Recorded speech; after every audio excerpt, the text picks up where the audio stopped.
global sports. Today, I'm excited to announce that we're doing it again, teaming up with another talented journalist to launch a new channel. I'm going to need some help to explain this.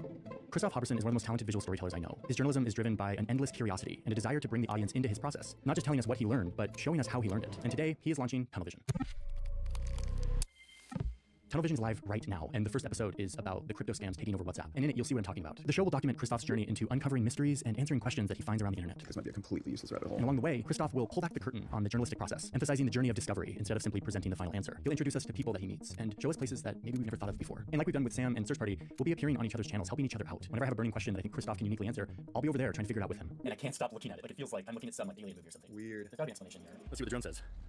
So the first episode is live right now. I think we can put like an info card on the screen that pops out and you can click it if you want to go watch it. If this is the kind of stuff you're into, make sure to subscribe. And for those who want to stick around a little longer, let me explain a bit more on what we're building here. Tunnel Vision is just one more step in this direction that we've been working towards for a lot of years. The coming together of independent journalists that are relatable and earnest and curious, that focus on the context and the history and the backstory of the events shaping our world. All of you have helped me realize that this is a missing piece of today's media landscape, and we want to be a part of helping change that. So we're not stopping here with Tunnel Vision. We're already in talks with other channels, thinking about new channels, how we're going to grow this thing, become a bigger and bigger collective of creator-led journalism. And we're calling it New Press. We're literally building this right now. Like we're working on a logo. We don't actually even have one. So here's our current draft. And for those wondering, this isn't going to change anything happening on this channel. I'm going to keep publishing in-depth videos. The only difference is that you're just going to get more creator-led journalism from a growing number of channels and shows that we will continue to develop and launch. My vision here is that New Press becomes the home of the best visual journalism on the internet from a growing number of creators who are united by a commitment to journalism that is rigorous yet accessible. That is what we've been working on, and that is what we're going to continue to work on. And as always, I want to hear from all of you to help shape the future of New Press. I'm leaving a link in the description that is to a survey where you can leave your thoughts, your questions, your feedback. You can tell us what kind of channels you want to see in the future, what kind of topics you think we should be covering. You have always influenced my work and what I choose to cover, and New Press will be no different. So first, go watch Tunnel Vision, see what Christoph's up to, subscribe to the channel. The more these channels grow, the more videos we can make, the better journalism we can do. So we deeply appreciate your support. Thank you all for being here, and I'll see you in the next one. Very, very soon. I love that. I want to show you what kind of group chat I keep getting added to. They all have names like VIP, Wealth, Crypto, Investment, Elite, Freedom, Discussion Group with AI-generated icons and dozens, sometimes hundreds of members. The more I mentioned these WhatsApp groups to other people, the more I realized I wasn't alone. I'm in the Fortune Pioneer Club. Blossoming of knowledge. Elite learning forums. These weren't just unprompted messages, they were entire conversations. Conversations with pictures of fancy vacations, golf courses, fine dining, luxury shopping, sometimes even actual bags of cash. And every weekday, without fail, the group would fill with chatter about cryptocurrency. About how the insider tips they were getting from this group chat were making them tons of money. I tried to ignore these groups for a very long time, but for every one that I left or reported, another one would pop up in its place. So instead of trying to ignore them, I tried to understand them. Why am I and so many other people being added to crypto trading group chats on WhatsApp? And who are the people in them who keep sending all of these messages? Over the course of a few weeks, I watched a bunch of these groups operate, and while each one had its own unique flair, I started to notice a playbook. Each group had a professor, like this one, Claire Thomas, who would share investment advice that sounded vaguely professional, and each professor had an assistant, like Daisy. The assistant was the first point of contact for new members who wanted to start trading, and they would regularly share a sign-up link to an investment website. Every morning, messages from members would start coming in, saying good morning, sharing lifestyle updates, and eagerly awaiting what they called trading signals from the professor. Basically, instructions on when to buy more or less of a certain cryptocurrency. Eventually, the professor would step in and share those trading signals, group chat members would post screenshots of the profits, the assistant would share the link for new people to sign up, and the next day, it would all just kind of start over again. I wanted to know if any of this was real. The pictures, the people, the investment sites. My guess was no, but I wanted to make sure. So I started doing reverse image searches on every photo in the chat. Some photos had enough clues to tell where they were taken. I matched this photo to this resort in Bali, this one to this mall in Dubai, and this one to this cafe in Shenzhen, China. Others were from New York, Los Angeles, Napa Valley, kind of these centers of global wealth and luxury. Then, one by one, I found where these photos originally came from. Twitter, Instagram, Facebook, always posted to the internet long before they were used in the group chat. And always posted by accounts with different names than the ones who would eventually share them on WhatsApp. Like this picture, originally posted by this caterer in South Africa. She has a web presence, we can tell she's real. A year later, an account named Kaden Aliyah shares it in one of these group chats. So yes, the people in this group chat were sharing images that were stolen from elsewhere on the internet. But what about the people themselves? Claire Thomas, Daisy, Carrie, were they real? From the get-go, the way they talked sounded a little off. Mr. Robert's signal has been issued. Brothers, you guys chat. I'm going to continue drinking. Okay, making money is happy. I'm going to drive the kids to the supermarket to buy some things. I can spend it in various ways. Just be happy. I wanted to figure out who these people really were. So I reverse image searched them too. Professor Claire Thomas was actually a London-based model named Tony P. His assistant Daisy Carey was Niloufar Batur, a Turkish news personality. So made up names with pictures of real people. But others seem to be impersonating real people from real companies. Like Yasmina Haig, the assistant for a group chat called Ark Wealth Exchange 518, who appeared to be a real administrative assistant at Ark Invest, a real investment management firm. I reached out to Ark and they confirmed that neither they nor their CEO, Kathy Wood, do any business on WhatsApp, which, you know, makes sense. I kept going with every member of these group chats. Every photo, every identity was stolen from somewhere else on the internet. So yes, fake images and fake people. But what about the investment sites? For that, I had to learn a little bit about how to detect a fraud site. Fraud sites are often very close copies of a legitimate site. Like here, Bitmart is a legitimate cryptocurrency exchange, but Bitmart-trans isn't. I also learned how to use a search tool called Whois. I could plug in a domain and see how long sites have been around. If a domain was registered relatively recently and expires relatively soon, there's a good chance it could be a scam. So there we had it. Fake pictures, fake people, fake investment sites. But what would happen if I clicked? The idea of clicking on these links to see these investment sites was really, really tempting. But I was nervous to open them on any of my own devices, so I set up a virtual machine, basically an emulation of a computer, isolated from the rest of my computer. I went to one of the scam sites and made an account with fake information. This was it. Every one of these WhatsApp groups I've been added to was designed to get me onto a site like this and to get me to deposit money into it. And to deposit money, I had to send cryptocurrency to one of these wallet addresses. That's like a bank account number for sending and receiving cryptocurrencies. I used a site called Etherscan to look up those addresses' transaction histories. And I asked the blockchain intelligence firm Chainalysis to help me understand what I was seeing. They told me that the address was relatively new and that the group was primarily cashing out at a large global exchange. If people trusted the accounts in this WhatsApp group enough to send them money, I wanted to hear what those accounts had to say. Okay, really quick before we get to that. This channel is a new independent journalism project. We're going to be diving down rabbit holes and showing you to a better, safer version. With different phones, different huge sums of money, we're not going to change my mind to maybe mod on their site. When I tried to stall, I got a message from a fellow group member, Trip Reese, who told me that he'd been worried about losing money but had made a bit of profit. It was fascinating to see the different kinds of angles they were using to try to get me to sign up. If huge sums of money were not going to change my mind, maybe modest sums of money would. If authority figures weren't going to change my mind, maybe relatable figures would. I didn't even know if these were all different people or if they were just one person with different phones, different WhatsApp accounts, all texting me. And after a while, I wanted to see if I could talk to somebody on the phone. Most people said no. But then, unexpectedly, one assistant, Daisy, said yes. So I gave her my number and I waited for her call. Hello? Hi, did I just miss a call from this number? Yes, I called you. It's Daisy. Oh, We've been chatting hi. from, so you want me to call you, right? Yeah. Can you just tell me a bit more about what, how all this works? Yeah, sure. But actually, because we have a lot of clients who prefer to communicate on WhatsApp, so I can send you all the information, and you can start by registering an account. Okay. Can you remind me where you're based out of? Is this an American company? Yes, in San Francisco. Oh, no way. Yes. Are you also based in San Francisco with the company? Yeah, sure. Sure. Yes. Okay. Okay. Yeah. Oh, I was so nervous. I was not expecting that. Thank you. Bye. Okay. Okay, so thank you for the time then. Okay, great. That California that fights cybercrime. And she told me exactly what would happen if I had followed through with what Daisy was asking. So what's going to happen is she's going to direct you to take your money out of your bank and move it into a cryptocurrency exchange. You're going to open a legitimate account at a legitimate exchange like Coinbase or Crypto.com, and she's going to now teach you how to change your US dollars into a cryptocurrency, and she's going to say, okay, now it's time to invest it in our special platform. And you are going to be instructed on how to send your crypto out to a wallet address that she will give you, or an app that you can click on, or what appears to be a legitimate investment site online. You're going to see a shiny dashboard that's going to show you now you have $500 in Tether in your account. But really, at that point, your money's already gone. These WhatsApp groups are the latest version of this scam, but if you live in the US, you've probably already been exposed to an earlier version, random number texts. If you respond to these texts, you'll get this, a flood of conversation designed to emotionally manipulate you into trusting the person on the other end. They're using your desire for connection, for friendship, or romance, or professional opportunities to get something out of you. These conversations can start over text, dating apps, LinkedIn, but they all typically eventually move to WhatsApp. And after weeks or even months of building intimacy, these scammers will introduce the same kind of proposal, that they can help you make tons of money investing in cryptocurrency. They are using psychological tips and tricks on you to make you, A, believe that you're becoming wealthy, B, that you are in possession of special investment data that separates you from other people who don't know these secrets. This kind of scam has a name. Pig butchering scams have reached a crisis level, with victims often losing their life savings. It's a name coined by the scammers themselves for the process of fattening up a victim with emotional intimacy before slaughter, basically taking all their assets and cutting them off. On these fake investment sites, victims see dashboards showing huge returns. They see their money growing bigger and bigger, and they believe that growth is thanks to the guidance of someone they now trust. Victims of this crime are seeing so much wealth accumulating, and they're really believing it. Because they believe it, they put more money in. They then follow suggestions of the scammer to liquidate 401ks and to liquidate children's college accounts. But if they try to withdraw it all, they're told that they need to deposit more money in taxes or fees. And once they're unwilling or unable to deposit any more, that's when they're cut off for good. By the time they get to me, they have lost everything they have because they literally put every penny into it. I had nothing left. No, I definitely was not able to get it back. I really felt like I trusted this person. It's a devastating feeling. A 2024 study estimated that since pig butchering scams began, they've stolen more than $75 billion globally. And so this is happening in mass. This is the biggest threat that nobody's talking about. Erin helps me understand how this scam worked, but I still wanted to better understand who was doing the scamming. So I asked her. It's a convergence of crypto and COVID.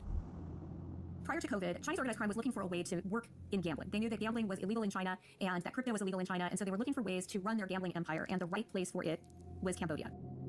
So Chinese organized crime syndicates set up casino fronts with big towers in the back that could be used as hotels or could be used as live-work locations for online gambling. When COVID shut down the world, those crime syndicates couldn't fill their casino hotels with tourists, so they repurposed them for an internet-based business instead, pig butchering. It preyed upon kind-hearted victims who had time to talk during COVID. So it really was kind of a tsunami that worked in their favor. But scamming at an industrial scale needed a workforce. So crime syndicates posted listings like this one for seemingly high-end jobs looking for educated bilingual applicants, and the applications flooded in. They would accept their free travel to Bangkok. When they arrived in Bangkok, their passports would be taken. They'd be put in buses and bused to either Cambodia, where these casino towers were, or Myanmar, where there were compounds set up on the other side of the river from Thailand. And from there, they were forced to participate as the workforce for this new type of con. In 2023, the Office of the UN High Commissioner for Human Rights estimated that at least 120,000 people in Myanmar and 100,000 people in Cambodia may be held in situations where they are forced to carry out online scams. We don't know a lot about what's really happening in there. What we know is when there are survivors who are able to get out by their families paying a ransom, or they're able to escape, we've heard some really vile horror stories about what's going on inside these compounds. All of a sudden, I was faced with the stakes of this story, with the fact that the scammers that I've been talking to on the phone could be victims themselves. We have to be really delicate with people that we are trying to get information from who are still inside because their lives are at risk every single day. There are real consequences for people we talk to on the inside, and so we need to just be really wary of any kind of danger that we put them in. At this point, I started to wonder what we were actually trying to do with this story. These group chats in my WhatsApp could be created by Chinese organized crime conducting a crime with victims on both ends of the chat. And if the lives of the people trying to scam me were in danger, I didn't want to mess with them any more than necessary. I decided that the best thing that we could do was to narrow down our question to just one thing. Where were these scammers based? If we could confirm somehow that the scammers in my phone were part of a Chinese criminal operation, that felt like enough. So I looked for organizations fighting pig butchering scams, and I found the Global Anti-Scam Organization, which helps release trafficking victims across Southeast Asia. I reached out and I heard back from Troy Gokenauer. Troy started working as an investigator for the organization after he lost money in a crypto romance scam. By the time it was all said and done, and they kept telling me to put more and more in, I had lost about $25,000. The whole YouTube romance side of it was, it felt very real. It felt very legitimate. I felt like an idiot. I felt like an idiot falling for it. I get it. Everybody thinks that people for scam, you're dumb, stupid. Like, yeah, you're right. I felt that way. And when I realized it was a scam, my money was gone. I mean, I want to commit suicide. I only lost $25,000. Maybe if I had more money, maybe I would have lost more. Thank God I didn't. I mean, like I couldn't stay depressed and feeling, all those things couldn't stay in that place. I wanted to do something about it because I saw that we had a big problem. I asked Troy if there was any way we could learn anything about who was behind the group chats I was in. There is a program that we use called Grabify.link. It allows you to take a legitimate URL and you can attach a Grabify link to it. You can send it to them. If they click on it and they don't have a VPN, it may give you an approximate location of where they are. It was the most promising possible solution yet to figure out where these WhatsApp groups were based. Using Grabify, I made custom links for 4 scammers from 4 different WhatsApp groups. When each scammer clicked their link, it would take them to a real website, but it would also take a snapshot of the settings on their computer, like language, IP address, and most important of all, location. To get them to click, I'd have to use one of their own tricks against them. Social engineering, using psychological tricks to get someone to make a security mistake. I did that by acting like I was really, really ready to send money, but I just wasn't sure if I would be able to do it from a certain bank. I started sending out the links. First to one of the assistants, and I waited. They acknowledged the message, but didn't click the link. I sent it again, still no click. So I sent another Grabify link to a different website, but still nothing. Maybe this wasn't going to work. So next, I sent a link to another assistant, and I waited. Until they clicked.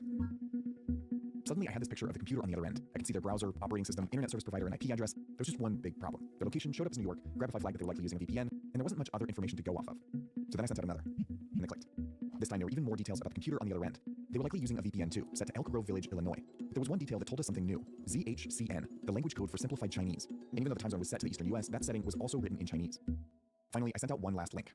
A few moments later, they clicked. And just like the one before them, their language was set to simplified Chinese with eastern US time zone written in Chinese. I reported all this back to Troy. He believed that because the computer language was set to simplified Chinese, it could be a Chinese pig butchering scam, and that all the people on the other end had just manually adjusted their time zones to match the eastern US. It was not a perfect answer, but it felt like the closest thing we were going to get to confirmation that these WhatsApp groups were part of this global phenomenon operated by Chinese organized crime. And I wanted to leave actually contacting trafficking victims to the professionals. As part of his investigative work, Troy has been in contact with a Chinese national doing scam work at a compound in Myanmar, and the messages speak for themselves.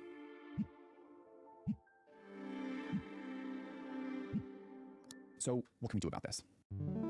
For starters, if you've been contacted by anybody on the internet who's now coaching you for investing in cryptocurrency, you should know that it is likely a scam. You can change your WhatsApp settings so that only contacts can add you to groups, and you can leave and report the groups that you are added to. If you are a victim, you can report what happened to law enforcement and file a report with the Internet Crime Complaint Center, or IC3. If anyone's watching this, and you are a victim of the scam, reach out to law enforcement. It doesn't matter if it happened last week or 3 years ago, because I have some good news. Back in June of this year, I received an email from the Secret Service saying that they have seized an account that my scam was tied to. And long story short, come this fall, I might be getting a full recovery of my funds 3 years after it happened. I would encourage anyone, if they're a victim and they're watching this, report your losses. It's also crucial for all of us to have empathy and patience for victims. The stigma and embarrassment of feeling taken advantage of prevents a lot of people from coming forward. One of the reasons why we don't know how big this problem is because there are plenty of victims who are not willing to come forward. We need to lead with empathy. And if you don't think this could happen to you, okay, all right. But it's a fact that it's happening to tens of thousands of people. And if you don't give them a soft space to be able to disclose that this happened to them, then we just keep putting this thing under the rug and we never know how big it is and we don't get help. This crime exists at the intersection of technology and human nature, exploiting our most basic desires for living a better life and for having social connection at a time when the internet makes those things feel easier than ever to miss out on. The best thing that we can do is be cautious enough to look out for ourselves and patient enough to look out for each other.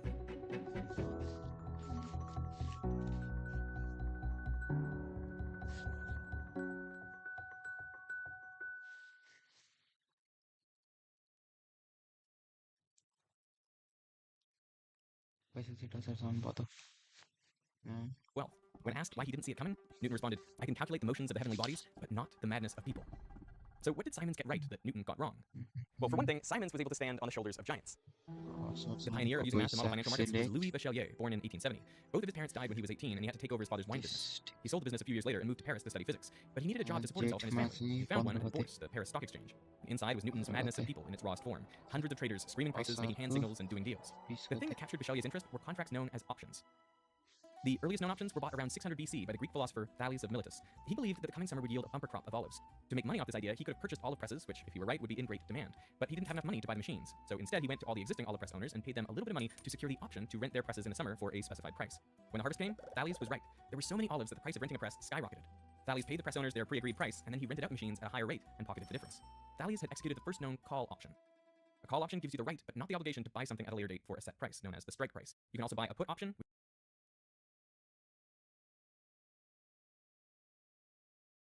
Over just to ease some pressure. If there's a dot ball, if there's a single of the first couple of balls, it'll just add to the pressure of the Kings. But a boundary, oh, it would sway this contest. That's going to be even bigger. Another wide. 22 runs coming off his last over, and this is a real gamble. He's obviously trying to bowl at the wide line. That's the instruction. Bowl at the wide line. Lamachani will give himself room. They won't be able to reach it. Well, you can't give away so many. What? Assignment गरेकै छैन ईशालाई माग्या ईशाले चाहिँ म बहिनीको काम गरिदिदैछु भनेको छ अब म यहाँ के भन्छ लग बुकमा यहाँ डेट हाले अब चाहिँ आफैले अब डीबीएमएस को पढेर गर्न लाग्यो डीबीएमएस को पढेर गर्न लाग्छ सर डिले छ 5 सेकेन्ड डिले छ एकछिन 5 सेकेन्ड कुरम असाइनमेन्ट डबल नआरान Wide, so many extras, only 13 now. Gets him out on that, and it goes straight to Simmons. That's going. Edit.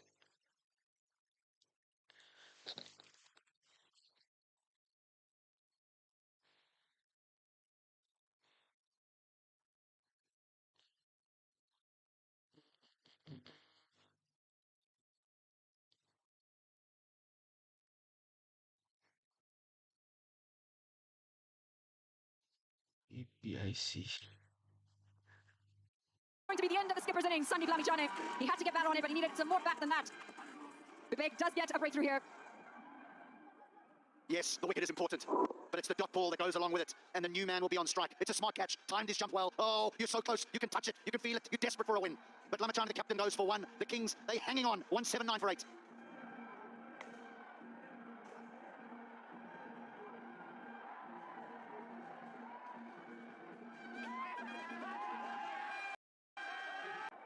Chris 27 matches. Not necessarily known for his run hitting, but he can swing a bat. Excellent delivery this. It's actually perfect. Smacked. It's up through the covers and over into the crowd. What a shot this is. 6 runs to Sol. 7 off 3. Looking for the wide line, misses it by a mile. And Sol says, thank you very much. My team needs 7, and I've got 3 deliveries. Dare I say it, super over in the dark. The sun is just starting to set to the right of us. West, going behind the hills now. 7 off 3. That last maximum, a big moment. Gonna have nerves of steel, Vivek. Ben cutting, and the skipper Adrin Paudel. Chris Sol! Short but sweet, and now just 3 off 2 required. No, surely. Mid-off up in the circle, and he bowls a full toss outside off stump that says, hit me down to mid-off. It's all wrong, the field's wrong, the delivery's wrong. And it's gonna... And he's brought his side into a very strong position.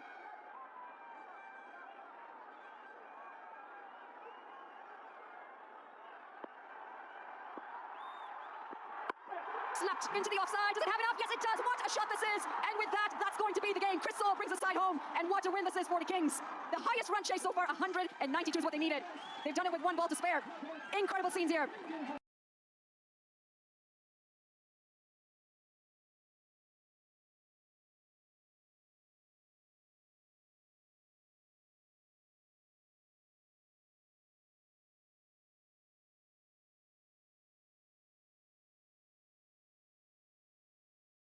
दुईजना कसले हेरेर बसिरहेको stream हेर च्याटै गर्दैन यही हो कि रिस उठ्ने भनेको no chat only watch the fuck हाम्रो छिमेकी मुलुक भारतमा हरेक प्रदेशमा कम्तीमा एउटा स्टेडियम छ त्यसैले त त्यहाँ वर्ल्ड कपको ट्रफी भित्रिन्छ त्यहाँ विराट कोहली जस्ता प्लेयरहरू निस्कन्छन् क्रिकेटमा औधी क्रेज भएको हाम्रो देश नेपालमा क्रिकेट ग्राउन्ड्सहरू स्तर उन्नति गराउने स्टेडियमहरू बनाउने कार्यहरू निरन्तर भइरहेको छ यसै सिलसिलामा नेपालको 7 प्रदेशमा 7 प्रादेशिक स्तरका रङ्गशालाहरू बन्दैछन् आउनुहोस् ती 7 प्रादेशिक रङ्गशालाहरूको अवलोकन गरौँ नेपालको कोशी प्रदेश अन्तर्गत मोरङ जिल्लामा विराटनगर महानगरपालिका वार्ड नम्बर 19 मा बैजनाथपुर क्रिकेट ग्राउन्ड अवस्थित छ 2023 मा नेपालले T20 वर्ल्ड कपलाई क्वालिफाई गरेपछि यस क्रिकेट ग्राउन्डलाई राष्ट्रिय गौरवको आयोजनामा समावेश गरिएको थियो र यसको स्तर उन्नति गरेर यसलाई गिरिजा प्रसाद कोइराला स्टेडियम नामकरण गर्ने घोषणा गरिएको थियो 15.5 बिघा जग्गामा फैलिएको यस क्रिकेट ग्राउन्डमा क्रिकेट सँगै फुटबल ग्राउन्ड कभर हल स्विमिङ पुल आदि व्यवस्था हुने गरी डीपीआर बनाइदै छ जसको लागि गत सालको बजेटबाट 3 करोड छुट्याइएको थियो डीपीआर को जिम्मा पुलचोक इन्जिनियरिङ कलेजले लिएको छ पूर्व अर्थमन्त्री वर्षमान पुनले यो वर्षको बजेट भाषणमा स्पोर्ट्स पूर्वाधारमा 1.3 बिलियन रुपैयाँ छुट्याउनु भएको थियो जसमा यो क्रिकेट ग्राउन्ड पनि समावेश भएको छ साथै 2027 को under 19 women's T20 world cup Nepal र बंगलादेशमा हुने भएको छ जसको लागि पनि यो स्टेडियमतर्फ सरकारको ध्यान जारी छ यस ग्राउन्डको वरिपरि तारबार गरिएको छ र यहाँ विभिन्न डोमेस्टिक गेम जस्तै कोशी T20 क्रिकेट टुर्नामेन्ट हुने गर्दछ आशा गरौँ डीपीआर को काम छिटै टुङ्गियोस् र यो ग्राउन्डले सुधारको बाटो देखोस् नेपालको मध्य प्रदेशमा क्रिकेटको क्रेज नेक्स्ट लेभलको छ। अरू देख्न पाइयोस् नपाइयोस् त्यहाँको गल्ली चोक र ग्राउन्डहरूमा सानादेखि ठुला सबै क्रिकेट खेलेको देख्न पाइन्छ र त्यहीबाट नेपालको राष्ट्रिय टिममा हासिफ शेख, आरिफ शेख, अनिल कुमार शाह, विवेक यादव र गुलशन झा जस्ता प्लेयरहरू आउँदछन्। यही पोटेन्सियल र सम्भावना देख्दै सन् 2074 मा नेपाल स्पोर्ट्स काउन्सिलले मध्य प्रदेशमा एउटा मल्टिपर्पज स्टेडियम बनाउने घोषणा गर्दछ। यस प्रस्तावित मल्टिपर्पज स्टेडियमको DPR सार्वजनिक भइसकेको छ, जुन धनुष अर्थात् बाढ आघात हक्की चाहिँ किन चाहिन्छ बे? ठिकै छ राखौँ, केही भएन होइन। एउटै स्टेडियमलाई होइन एडिट गर्न मिल्ने बनाउनु पर्ने कि यति लामो फुटबल भयो है, त्यति बेला यहाँ पनि सिट थप्न मिलोस् है, अनि क्रिकेटको बेलामा त्यो सिट हटाइयोस् है, हकीको बेलामा चाहिँ त्यस्तो गरेको बनाइने छ।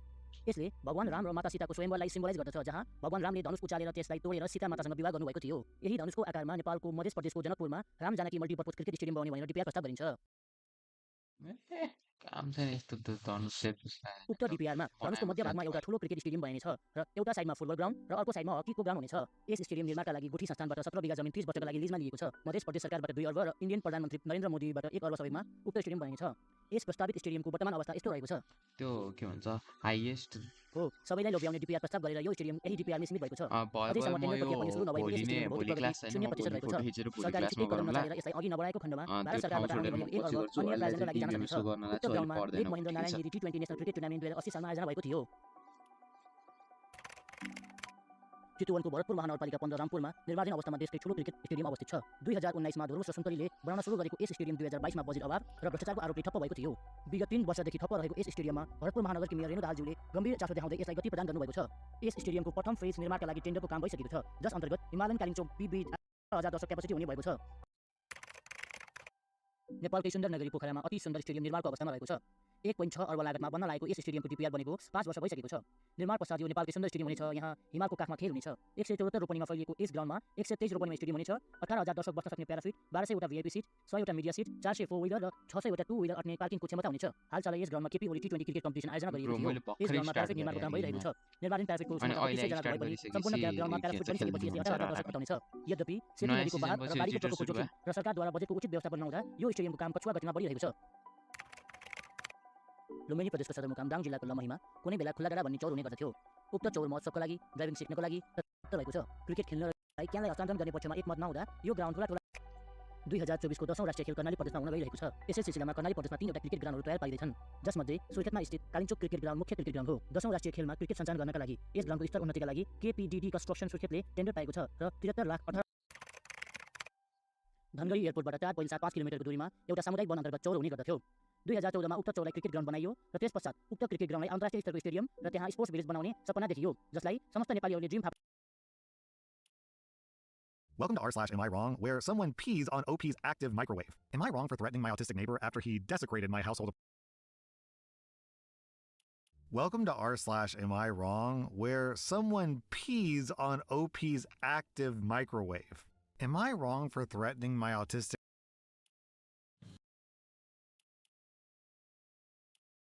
Here come the Gurkhas, marching on parade, marking the achievement of completing Gurkha infantry training. This year, 337 recruits have completed training. That's a first-time pass rate of 99.7%, which is incredibly high. Such a high pass rate, a consistent outcome of Gurkha training year in, year out, stands Gurkha Company and its recruits aside from those joining the army from non-Gurkha backgrounds.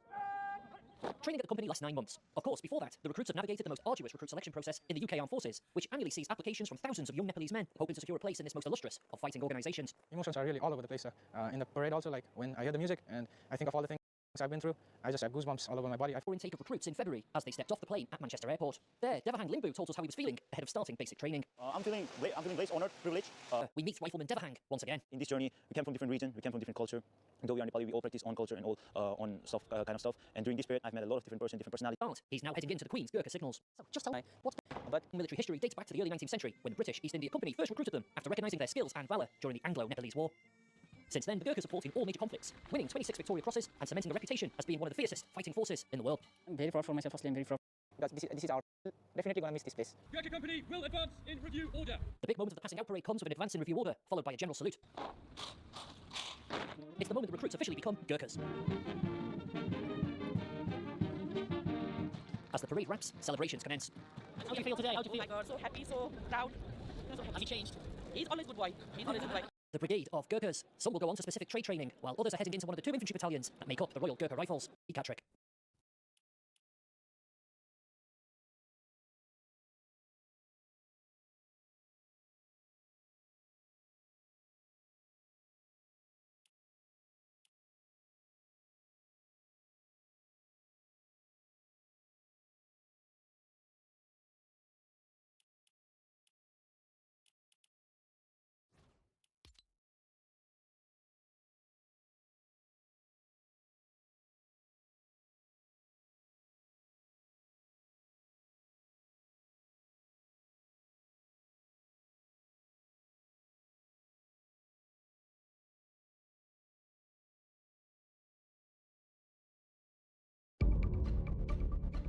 This lens costs $200,000. You can see objects that are kilometers away. You are looking at one of the most expensive camera setups in the world.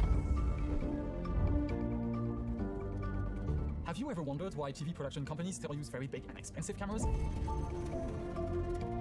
I mean, come on, why can't they just use DSLRs with zoom lenses that can shoot 4K in high quality, they're not expensive, they're lightweight? Well, actually, there are a few reasons why we can't really use these type of cameras in a broadcast environment, and this is exactly what we're going to see today. When you see that big beefy setup that weighs 152 pounds at a retail cost of $250,000, you have this over camera placements.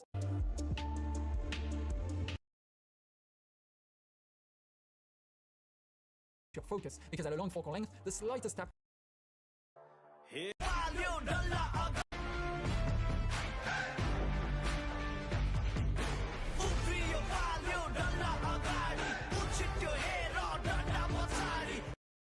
neighbor after he desecrated my household appliance. About 2 weeks ago, I had to get together with friends that ended up getting a bit raucous. We all need to blow off steam as we work in a stressful field. My neighbor, who's an acquaintance, ended up latching onto the party, which I had no issue with, especially considering that he doesn't seem to have many friends. There were 7 guests total, and around midnight, after a large amount of alcohol had been consumed, my 2 best pals and I were sitting around the fire pit. I started to notice the other 5 people were getting particularly loud inside. I didn't know why. I assumed they were drunk and having a good time. That's when it happened. Uproarious shouting that could not be ignored. Then, one of my friends who was inside ran out to get me. "He's peeing on your effing microwave!" I could hardly register what was being said at first. I followed my friend inside, where I saw my neighbor attempting to zip up his pants in his delirious state. Smoke was indeed coming off the microwave, and it was visibly dripping wet. My friends were just standing around in shock. I grabbed my neighbor and tried to get him to look at me, but he wasn't exactly present, just smirking, which pissed me off greatly. I yelled at him and pushed him out of my house. He must have fallen asleep on my lawn. Some of my pals stuck around to help with the cleanup job before leaving. I was so exhausted and out of it that I fell asleep on the couch shortly thereafter. I'm awoken by a knock at the door at 8 a.m. or so. That neighbor is now at my door, pleading not to tell his family about the incident. I had gone to bed so late that I felt hungover and angry to even be awake. I snapped. I ranted about how I would destroy his life and I wouldn't rest until he lost his job, wife, and kids. I didn't really mean these things, and I was excessively harsh. He began blubbering, punching walls, and wailing. It was at this point that it dawned on me that he must have some kind of disability. It had been a passing thought before, but it wasn't something that I had really registered. He ran away in this distressed state, and I suddenly felt bad for losing my cool on him. Am I wrong for treating a disabled person this way even after what he did? Well, okay, he's disabled, but there can be nice disabled people and also butthole disabled people, right? Sounds to me like this guy is on the butthole spectrum. I mean, at the very least, the guy could promise to get you a new microwave, right? He didn't even do that. Our next Reddit post is from Organic Ratio. Am I wrong for telling my dad that he got what he deserved and what he wanted? I'm a 17-year-old girl, and my mom is 42.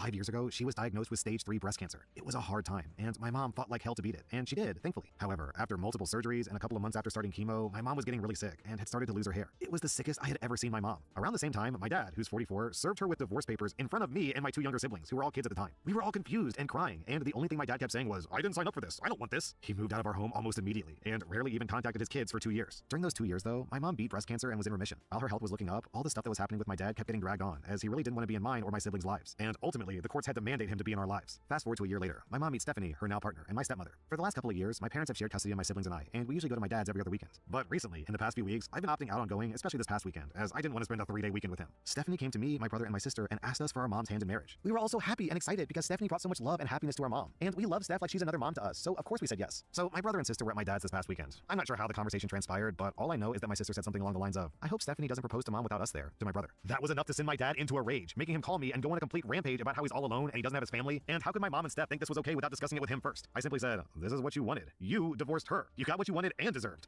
Then I just hung up. Since Sunday, my dad's been calling and texting me saying that I'm a disrespectful little turd for saying that to him, and that he's still my father regardless. Am I in the wrong? You know, it's funny that this guy says, "I didn't sign up for this," when that is literally part of the wedding vows in sickness and in health. This is the in sickness part, so he did sign up for it. He's just a whiny loser. OP, your dad is bitter, miserable, and just an all-around bad person. I don't blame you for trying to avoid him as much as possible. Am I wrong for not assisting my friend who ghosted me until I became rich and successful? I'm a 30-year-old guy, and I met my former best friend, a 31-year-old woman, when she was 14. We were best friends in high school and went to college together. I had other friends, but she was the closest. I knew her family and we helped each other. We each had anxiety and mental health struggles and supported each other. She's always had a mind for business ownership, even when we were young. She sold things and made good money in high school and in college. We went to college together for the same degree. When I was 21, out of the blue, she just stopped talking to me. I don't know the reason. She did start dating this guy, but that's the only change. I'd call and text and she wouldn't respond. I'd see her at school and she'd give me friendly small talk. Eventually, she moved states away with her boyfriend. It hurt really bad for years. For like a solid 5 years, I was in agony every day wondering what went wrong. I remember 3 years after that, I thought that I was over it, but I had to pull over and cry because I achieved something and I couldn't tell my best friend about it. I tried to contact her sporadically for years with no answer. I mourned the death of that friendship, but eventually came around. I can now look back and see that we had good times, and she was there when I needed her most in my developmental years, and that how it ended doesn't ruin the past. In the last 3 years, I've been really successful. She's doing well in her business ownership as well. I don't want to brag, but she's not doing nearly as well as me. I wish her the best and I'm proud of her. She's making making enough to work for herself, and that's success. We still follow each other on social media, so I see how she's doing from time to time. I, however, have been on fire the last 3 years, and I'm doing well as a business owner and public figure. I have lots of followers, a podcast, and people ask me to come on their podcast. I make enough to employ lots of people, and I pay them generously. A year or so ago, she started liking my posts. Then she started commenting on them, and I was friendly to her. I would like her comments and say thanks and call her some old nickname I used to call her. I wasn't upset about this. If this had been years ago, I'd probably feel a certain way, but I'm just beyond that right now. However, now she's DMing me and trying to talk business and using old inside jokes like we're best friends again. If she had approached me with friendship, I'd be down to talk, but she just brings up business too often, and I know her intentions. I've been ignoring her. She messaged me that I'm being mean for reading her messages but not responding. She was like, now that you're rich, you can't talk to me? What? That's literally the exact same thing she did to you. When she was successful, she didn't talk to you, and now she's bitter about it? Am I wrong for not letting it go when another parent got physical with my child at a school event? I was watching my 10-year-old play in a bouncy house-like structure at a highly populated school event. The structure was actually an obstacle course, something meant for kids to run through, but all the kids were congregated and bouncing in the middle with their parents looking on nearby. I saw a woman getting verbally aggressive, screaming to stop and to get out, but I assumed that she was addressing her own child. Then she lunged over the side of the bouncy house at my child, slapping and grabbing his leg, which was the only part of my child that she could reach due to the height of the bounce structure. She didn't realize that I was behind her. It was such a violation of social norms that I never saw it coming. I was in shock. After she was unsuccessful in dragging him out of the structure from the side, she charged around to the entrance as if she were going to go in after him that way. My kid was crying, so I pulled him out with me. She came up to me yelling about how he was jumping around, and I told her that if she has a problem, she needs to speak with me and not treat him that way because he's just a child. I saw exactly what he was doing. He wasn't a danger to anyone, just bouncing around in the middle like the other kids. She said, whatever, and turned back to the bounce area. I immediately went looking for the principal to report what I considered extremely inappropriate behavior. I would never do what that woman did to my own kid, much less anyone else's. Well, I saw that she beat me to the principal, so I waited for her to leave to avoid escalating further with her. The principal was blank-faced as she said, sorry that happened, and discouraged me from notifying the police. She told me that this woman sometimes volunteers, is a member of the PTA, and occasionally a substitute, but at this function she was just a parent and didn't say anything else. Entity relationship diagram. The entity relationship diagram, or ER diagram, or in short we can call it as ERP, can express the logical structure of the database graphically. We know that graphical representation, pictorial representation of a system will be more comprehensible and easy to understand. So such graphical or pictorial representation plays a very vital role to represent one database. So here is the definition, which we have discussed already. This ER diagram consists of the following major components. First one is the rectangle. Rectangles will be denoting entities. So entities will be enclosed within rectangles. Ellipse will be denoting the attribute. So each and every attribute must be enclosed within ellipse. Diamonds will be denoting the relationship. What is the relationship? What is entity? What is attribute? We have discussed everything in our prior videos. Diamonds will be denoting the relationship. Lines will be denoting the links between, say, attribute and entity and relationship. Links will be denoted by lines. Double ellipse will be denoting the multi-valued attribute. Dash ellipse will be denoting the derived attribute. Double lines will be denoting total participation, that is merging in between the relationship and the entity. And double rectangles will be denoting the weak entity set. So weak entity set means that entity set which does not have any primary key but can have partial key. So that entity will be known as the double rectangles, will be denoted by the double rectangles in the entity relationship diagram. I think our conception will get clear if we go through one example. Here you see, this is a very simple example which we discussed in our earlier videos also. So here the student is one entity, here this book is another entity. As a result of that, the student and this book, they have been kept in rectangular boxes. So this is my issue. Issue has been put within a diamond box denoting the relationship. And all these attributes are enclosed within ellipse denoting that they are attributes. This double ellipse will be denoting the mobile number, which is a multi-valued attribute. That's why a student can have multiple mobile numbers, so that's why it is multi-valued attribute and put within double ellipse. This dotted ellipse is denoting the derived attribute, because if you know the date of birth from the system's current date, we can easily calculate the age of a student. So this age value can easily be calculated using some calculations or business rules or something. Present one database. So here is the definition, which we have discussed already. This ER diagram consists of the following major components. First one is the rectangle. Rectangles will be denoting entities. So entities will be enclosed within rectangles. Ellipse will be denoting the attribute. So each and every attribute must be enclosed within ellipse. Diamonds will be denoting the relationship. What is the relationship? What is entity? What is attribute? We have discussed everything in our prior videos. Diamonds will be denoting the relationship. Lines will be denoting the links between, say, attribute and entity and relationship. Links will be denoted by lines. Double ellipse will be denoting the multi-valued attribute. Dash ellipse will be denoting the derived attribute. Double lines will be denoting total participation, that is merging in between the relationship and the entity. And double rectangles will be denoting the weak entity set. So weak entity set means that entity set which does not have any primary key but can have partial key. So that entity will be known as the double rectangles, will be denoted by the double rectangles in the entity relationship diagram. I think our conception will get clear if we go through one example. Here you see, this is a very simple example which we discussed in our earlier videos also. So here the student is one entity, here this book is another entity. As a result of that, the student and this book, they have been kept in rectangular boxes. So this is my issue. Issue has been put within a diamond box denoting the relationship. And all these attributes are enclosed within ellipse denoting database management system में आज का हमारा topic है ER model. हम इस video में आपको बताएंगे ईआर मॉडल के बारे में कि ये क्या होता है, फुल एक्सप्लेनेशन में इसे कैसे क्रिएट करते हैं, इसमें क्या सिंबल्स और नोटेशंस किस फॉर्म में हम लोग यूज करेंगे, इन सभी चीज़ों को हम लोग देखेंगे। तो इसको आप ईआर डिजाइनिंग और कंसेप्चुअल मॉडल भी बोल सकते हैं, ठीक है। ER stands for Entity Relationship Model. It is also known as conceptual framework used to describe and design the structure of database. ठीक है। Before understanding the ER model, it is very important to know the diagram. तो यहाँ पे ER model जाने से पहले आपको diagram के बारे में पता होना चाहिए कि ER डायग्राम क्या होता है, ठीक है। The graphical representation of relationship of table is called ER diagram, and the model through which we can describe the relationship called ER model. ठीक है। टेबल के रिलेशनशिप को ग्राफिकली दिखाने के लिए हम लोग ER डायग्राम का यूज करते हैं, ठीक है। और जो भी मॉडल हम लोग यूज करते हैं ER डायग्राम के लिए, उस मॉडल को कहते हैं ER model, entity relationship model नाम से ही पता चल रहा है, ठीक है। In ER diagram the logical structure of object यानी table or group together called relationship. ER diagram में क्या होता है कि बहुत सारे ऑब्जेक्ट, बहुत सारे मान लो टेबल हमारे पास, वो एक दूसरे से कनेक्टेड होते हैं, जुड़े होते हैं, ठीक है, रिलेशनशिप के फॉर्म में। रिलेशनशिप कहते हैं, ठीक है। तो नोट में आप क्या याद रखोगे, ER डायग्राम का रिलेशनशिप 3 टाइप्स का होता है, 1 to 1 कर सकते हैं हम लोग, 1 to many और many to many, ये 3 टाइप्स हम लोग क्या कर सकते हैं ER डायग्राम के थ्रू रिलेशनशिप क्रिएट कर सकते हैं टेबल्स के बीच में, ऑब्जेक्ट्स के बीच में। While construct a ER diagram, we have to use some graphical symbols, ठीक है। ER डायग्राम को बनाने के लिए कुछ सिंबल हम यूज करते हैं। तो ये रेक्टेंगल वाला सिंबल अगर आपको दिखेगा तो इसको हम लोग एंटिटी बोलते हैं। अगर हमें कहीं भी टेबल बनाना हुआ, टेबल दिखाना हुआ अपने डायग्राम में, तो हम लोग इस सिंबल का यूज करेंगे। अगर हमें एट्रीब्यूट को दिखाना हुआ तो हम लोग इसका यूज करेंगे, ठीक है। इलिप्स बोलते हैं इसको, ठीक है। एट्रीब्यूट मतलब टेबल के कॉलम को दिखाने के लिए इसका इस्तेमाल। अगर दो टेबल के बीच में या ऑब्जेक्ट के बीच में रिलेशनशिप दिखाना है तो हम लोग ये डायमंड वाला सिंबल यूज करेंगे, ठीक है। और प्राइमरी की के लिए यहाँ पे अंडरलाइन रहेगा इस इलिप्स के अंदर। तो अगर किसी भी कॉलम में एट्रीब्यूट में ये सिंबल यूज है मतलब उस कॉलम में प्राइमरी की लगा हुआ है। अब यहाँ पे कुछ और भी एडवांस होते हैं जैसे वीक एंटिटी, ठीक है। ऐसा टेबल जिसमें ज़्यादा रिकॉर्ड एग्जिस्ट नहीं करते या जो ज़्यादा इंपॉर्टेंट ना हो हमारे रिलेशनशिप में, उसको वीक एंटिटी बोलते हैं। डबल रेक्टेंगल से डिनोट करते हैं। Weak entity relationship double diamond से डिनोट करते हैं, ठीक है। जिनके बीच में ज़्यादा कुछ खास डेटा का लेनदेन नहीं होता जिन ऑब्जेक्ट्स के बीच में, उसका एट्रीब्यूट को दिखाना हुआ तो हम लोग इसका यूज करेंगे, ठीक है। इलिप्स बोलते हैं इसको, ठीक है। एट्रीब्यूट मतलब टेबल के कॉलम को दिखाने के लिए इसका इस्तेमाल। अगर दो टेबल के बीच में या ऑब्जेक्ट के बीच में रिलेशनशिप दिखाना है तो हम लोग ये डायमंड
वाला सिंबल यूज करेंगे, ठीक है।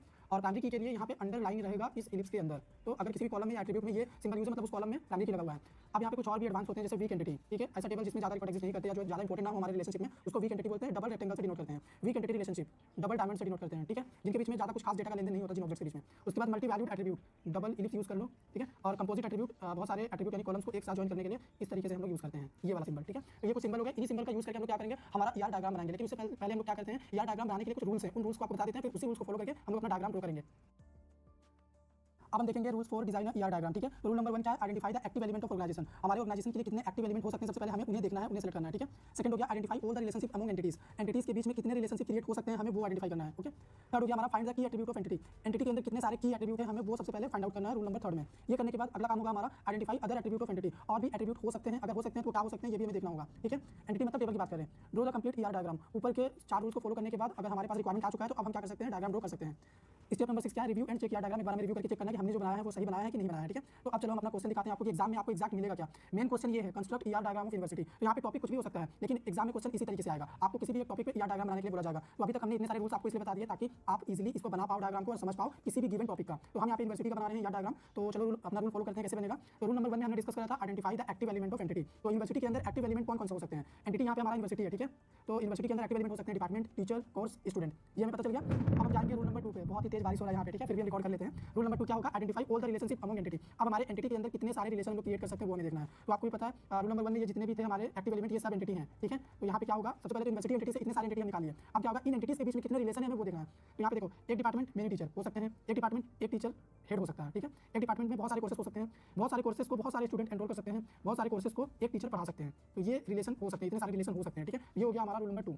रूल नंबर 3 होगा हमारा find the key attribute of entity. तो किसी भी एंटिटी का की एट्रीब्यूट क्या होगा, प्राइमरी की का बात कर रहा है या फिर यूनिक की का बात कर रहा है, ठीक है। तो हमारे पास एंटिटी था डिपार्टमेंट, तो उसका की एट्रीब्यूट होगा हमारा प्राइमरी की डिपार्टमेंट आईडी। फिर था टीचर, तो टीचर का की एट्रीब्यूट होगा टीचर आईडी। फिर था हमारे पास कोर्स था एंटिटी, तो कोर्स आईडी होगा उसका यूनिक की आईडी। फिर हमारे पास स्टूडेंट एंटिटी था तो उसका यूनिक क्या होगा की एट्रीब्यूट, स्टूडेंट का रोल नंबर। यानी यहाँ पे वो सारे एट्रीब्यूट देखने हैं हमें जिसमें यूनिक वैल्यू रहेगा, डुप्लीकेट नहीं रहेगा, ठीक है। इतना करने के बाद रूल नंबर 4 में हमने आपको बताया था आइडेंटिफाई अदर एट्रीब्यूट्स। और क्या क्या एट्रीब्यूट्स हो सकते हैं एक्सेप्ट की एट्रीब्यूट्स। तो डिपार्टमेंट में डिपार्टमेंट का नेम हो सकता है, डिपार्टमेंट का कॉन्टैक्ट, डिपार्टमेंट एड्रेस, डिपार्टमेंट का ईमेल आईडी। इसी तरह टीचर में नेम, फोन नंबर, एड्रेस हो सकता है, कोर्स में कोर्स का नेम, फीस, ड्यूरेशन, स्टूडेंट में स्टूडेंट का name, address, phone, date of birth student का, ये सारे हो सकते हैं और भी हो सकते हैं, बट इतना ही हम लेके चल रहे हैं, ठीक है। ये हो गया हमारे रूल नंबर 4। अब रूल नंबर 5 में हमें करना क्या है, इन सभी रूल्स को रूल 1 से 4 तक हमने जितने भी रिक्वायरमेंट गैदर करके रख लिए हैं अब इनका यूज करके हमें फाइनल ER डायग्राम डिजाइन करना है। तो अब हम कर सकते हैं क्योंकि हमें पता चल गया है हर एक चीज।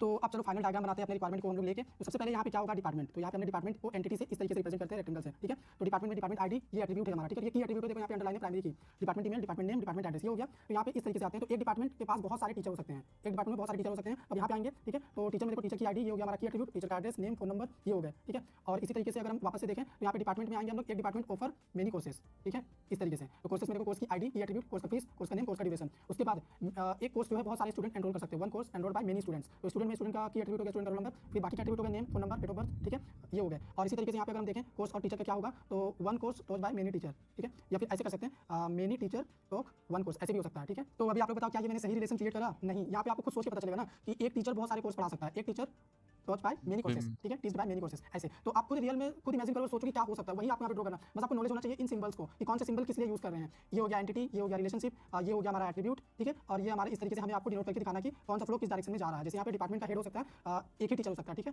तो यहाँ पे क्या होगा, एक डिपार्टमेंट का हेड एक ही टीचर हो सकता है, 1 to 1, ठीक है। तो इस तरीके से आप खुद सोचो और इस तरीके से अगर आपको हर एक रूल पता चल गया या डायग्राम का, तो आप कोई भी डायग्राम बना सकते हो। अब आपको स्टेप 6 में करना क्या, review the diagram and check all the relationship and attributes are drawn और नॉट। आपको क्या करना, रिव्यू करके चेक करना कि आपने जो बनाया है वो सही बनाया है कि नहीं। तो आप रिव्यू करोगे तो आपको पता चल ही जाएगा। तो इस तरीके से यार डायग्राम डिजाइन होता है किसी भी गिवन टॉपिक पे। तो उम्मीद करते हैं आपको समझ में आ गया होगा। अगर आया हो तो वीडियो को लाइक करो, शेयर करो, चैनल पे नए हो सब्सक्राइब कर दो।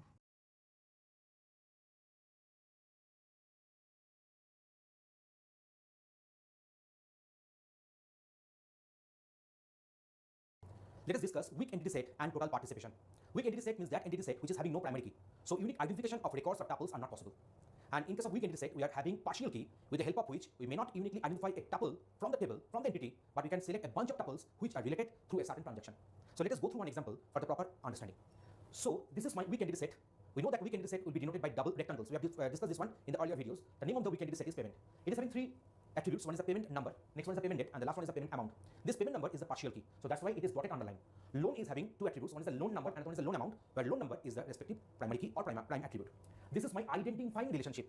Identifying relationship means this particular relationship will be denoted by double diamond, and these double lines are indicating that there is a case of total participation. That means this identifying relationship and weak entity set will be merged while constructing the table from this year diagram. This arrow is indicating that against one loan there will be multiple payments. That is quite obvious. We take a loan and go on paying in installments against the loan. So against one loan there will be multiple payments. So arrow is coming from many to one in this case. For the better understanding, let us take one example. Let us take I have gone to the bank. I have gone. These three tuples will get inserted into this payment table. You see there is no key of this payment weak entity set. So it is having two attributes. The loan number. I know that it attributes like this. And as a result of that, just think about the case. As a result of that, this particular loan payment after joining has become a strong entity. Why it has become a strong entity? Because this payment number will be unique against each and every loan number. So what will be the entries here? L120, 24 July 5000, L220, 24 July 5000, and L320, 24 July 5000. So what will happen? This L120, L220, L320.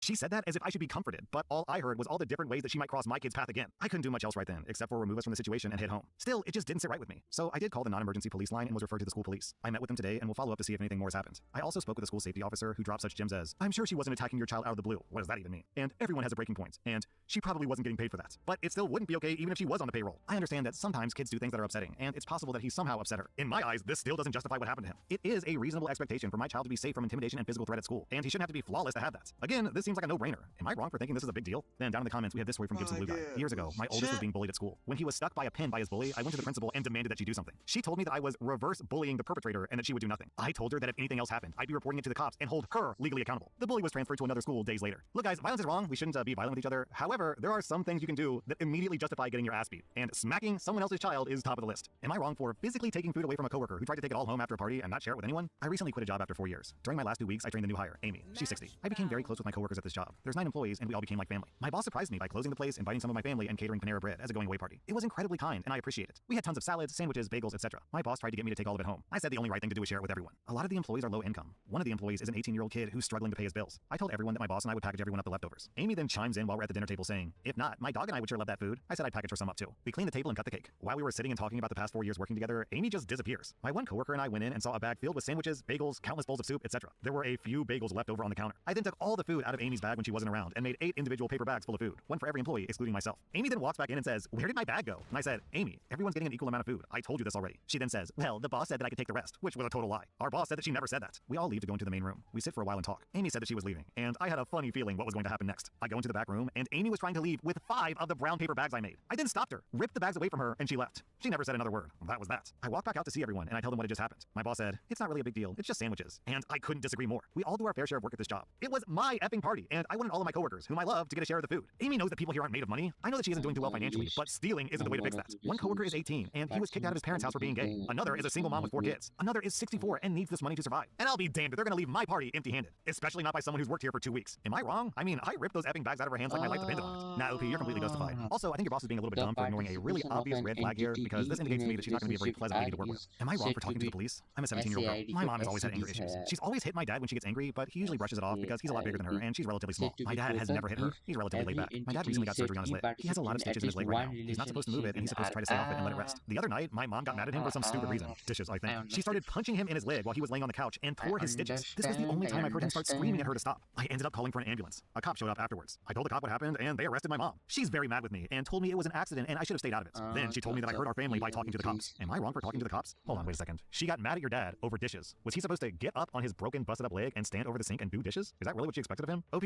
your mom is a toxic piece of human trash, so I'm glad that you seem to be waking up to this, because you need to create distance from you and your mom. That was r/am I wrong, and if you like this content, check out my podcast where I publish the exact same episodes. Also, hit that subscribe button because I put out new Reddit videos every single day.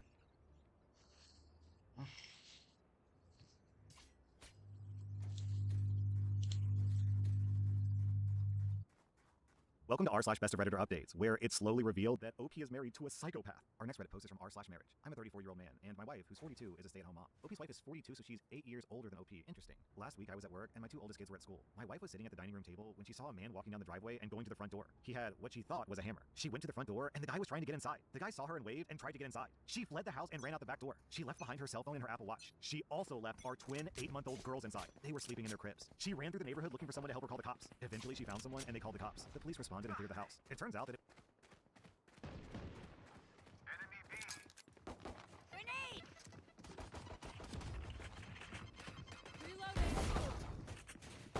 Spike down B. Back up.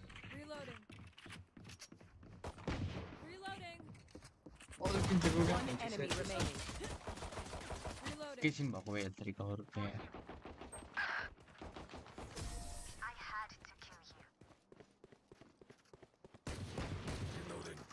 Teleport's ready. Now I know how annoying my healing can be.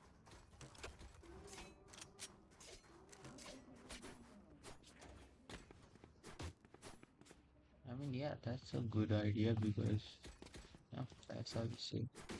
Các bạn trong maya keren các bạn cho tụ.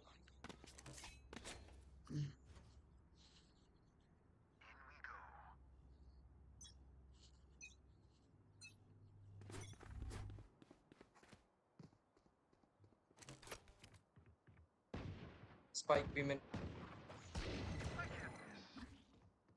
आजा लौंडे अभी खाजा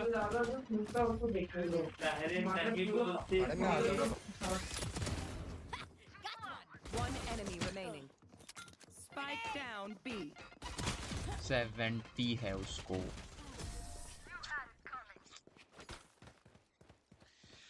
Participation in a borrower. Even with numbers, anything can still happen. Remember that. बेचारा ऐसा पागल ही हो गया होगा. दोनों राउंड मैंने उसे सबसे पहले मारा. भाई इनका रेना पंगा लेने अकेले आ रहा है भाई. Day 4 at the Nepal Premier League, and what a day it was. The best of the tournament so far. 2 absolute thrillers. The Gurkhas won in the morning, but we're going to talk about that later because I've got some immediate reaction.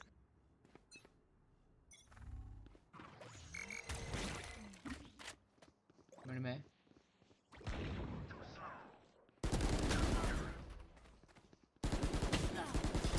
Boom. Satchel out.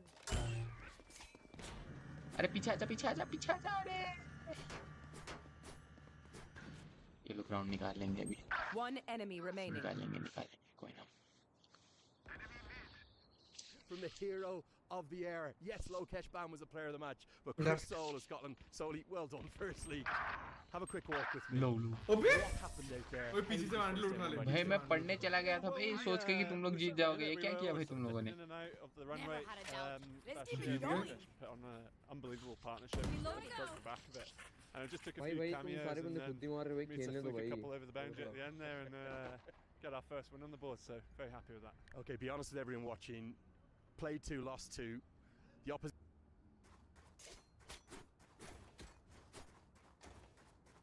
तो तुम लोग patch फुद्दू है patch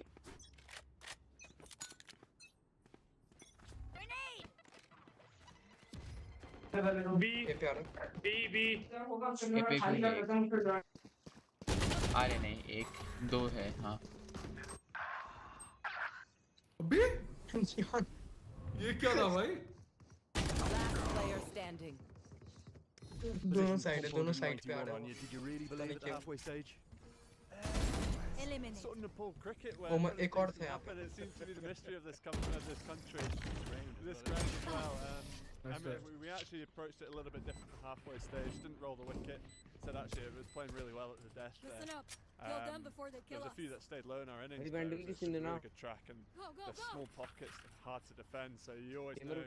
Take a couple innings that go well, you get right. कोई as है भाई मैं B पे delete कर रहा हूँ मैं ऑफ कर रहा हूँ बी पे ठीक है तो मैं बी पे अल्ट कर रहा हूँ आई मीन ए पे अल्ट कर रहा हूँ चलो पैन जो खुद ही मारेंगे उनकी मजा आएगा भाई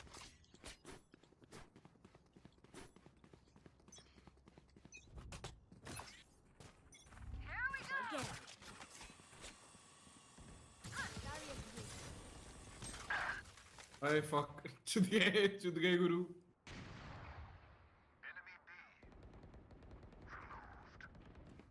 भाग जा गुरु भाई हिल दे भाई प्लीज भाई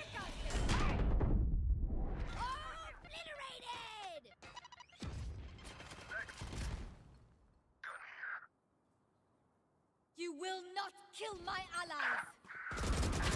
हक दिए 120 है गेको पे 120 है Delighted for Crystal. One more question from 191 score in the first innings. नहीं आएंगे वो प्रीडेटर के सामने That down.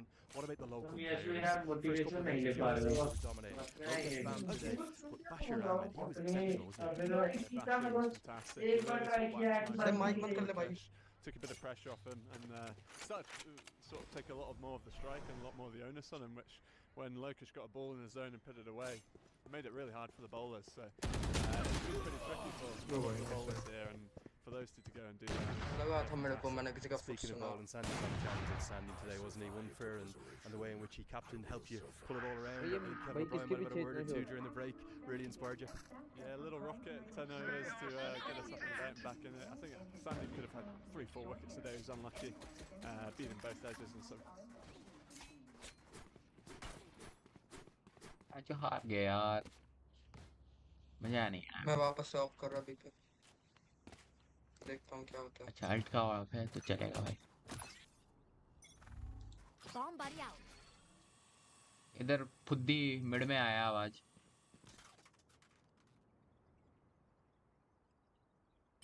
ओमेन मार्केट खाली है भाई Satchel out. Take this. Come go. Hey.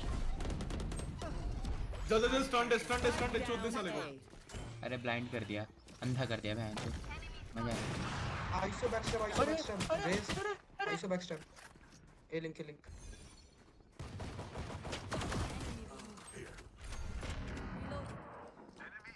Reloading. Shadows traveling.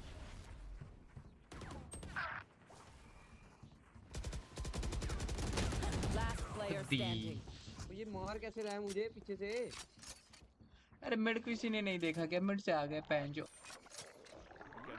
Spike planted. That's the way T20 cricket goes. Another day you might bowl rubbish and get forfeit. So hopefully that comes soon too. But no, yeah, Kev's been brilliant as well. Now he's sort of trying to get the right messages across to the boys and really getting good. Sure, they did long the tournament wide open. We're in trouble with both of them. Don't get that team bus. Congratulations. I'm going to refuse the rest of the day. Well done, buddy. Okay, that's Chris Sol. That was the second game. Unbelievable, really. But actually, it almost, we can't forget about this morning's game, because this morning's game was a stunner too. We reckoned about 150 was the par on that pitch. 149 was posted. And the Gurkhas, I didn't know whether or not Sheikha Dhawan's innings was going to be the best innings of the day. They all came to see Gabber play. 72 he made. Couldn't get the strike in the first 10. For the first 10 overs, he played 16 deliveries. It was rather ridiculous. But then he turned the screw, turned around in a big way. So Nathan Souter bowled outstandingly well. But then he came back on in the 19th over, and Gabber went downtown. Took him 6, and then 6 more. It was quite impressive to say the least. We thought 149 was going to be a winning score, and it ended up on the wrong side of a prediction with HD Ackerman. HD said the Gurkhas were going to win, the home side were going to win. I thought the Carnally Yaks were going to do the business. They didn't. The reason why, one man and one man alone. Yes, credit to Herod Erasmus, no doubt, with the ball and the bat, but it was all about carrying KC. When he came to the crease, his side were basically dead and buried. At this venue, in T20 internationals, he averages a strike rate of 220. Never seen anyone. One venue he loves and knows better than anyone in the world. He came in, started hitting sixes downtown to his favourite area. As soon as he started doing that, all of a sudden the crowd got into it and the game started to change. So the Gurkhas got their first win of the competition. That was massive for them. And then on to that evening contest, the afternoon, we actually ended up almost finishing in the darkness of the games. When Bomb buddy out. It's you and me.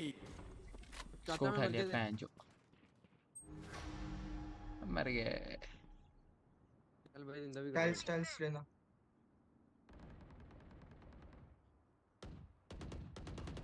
भाई तूने क्या miss किया भाई? वो मेरे को देख रहा था। Oh yeah, monster on the loose. चल आ गया उसके मॉन्स्टर के चोट देंगे पैन जो। मर गया सेज मर गया, सेज को बचाओ। मरेगा नहीं। ओ बेंचो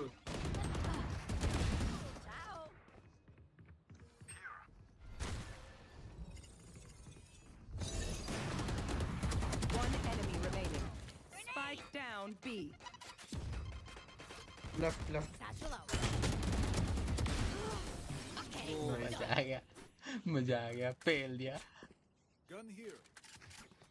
Anyone have any splints? I may have jammed my fingers. Raze Multiple. ये वाली बंडल देख। क्या? Gun here. ए ले रख ले पर।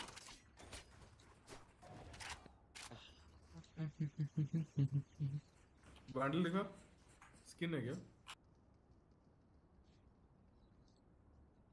है पर वो दूसरे दिए ओमेन ने। Who will I spot first? History call आए बे जिप्सन है मम्मी को कॉल आ रही है। मो के हम लोग मार्केट हजुर भन्नुस् नि आमा। भन्नुस् असाइनमेन्ट गर्दैछु मेरी मामु असाइनमेन्ट। भाई मिड डैमेज खाइयो के खाइयो? खाना चटपट खाइयो आज।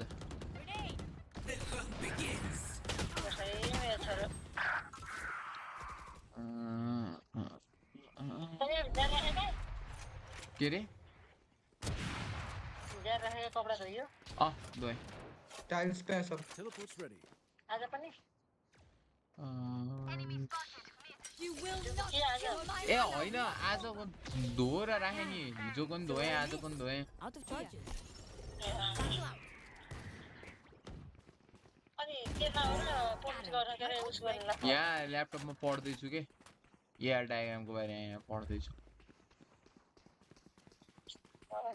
ए प्लांटिंग। 30 seconds left. सुन्नुहोस् न त। Spike planted. आए तपाईँ हजुर के छ हाल खबर? यहीं पे कॉलस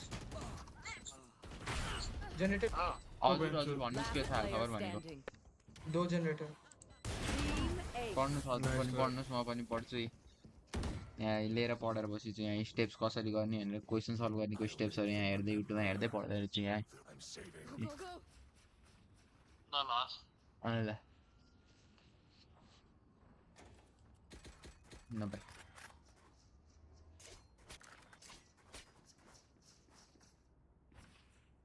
Mandy by peak दे दे यहाँ से। Right away to the distance, with just 2 balls left. Chris Hall hit that winning boundary, got it over the rope, it was jubilant scenes and celebration. The Lumberty Lions, bit of a mention for wasn't he with the bat? He made 46 with a big moment. Tom Moores was cruising. He was on 30 off 17. And Deepak Pokhara just sprinted it.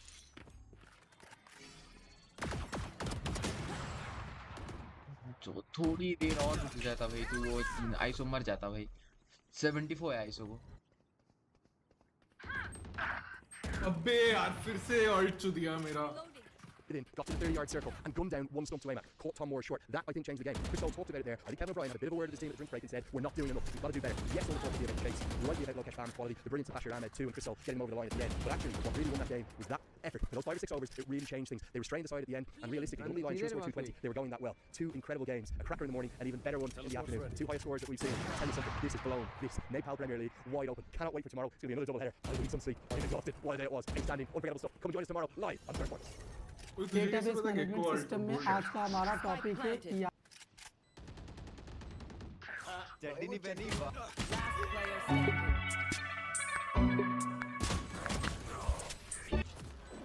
कर लेते हैं तो round for you. No one beats my firepower. I got this.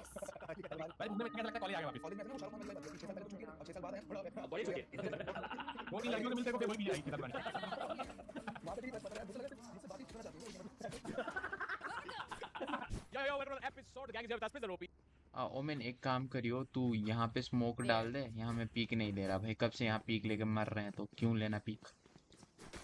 यहाँ पे डालता हूँ smoke में। अरे नहीं ठीक है चलेगा भाई, वहीं डाल दे।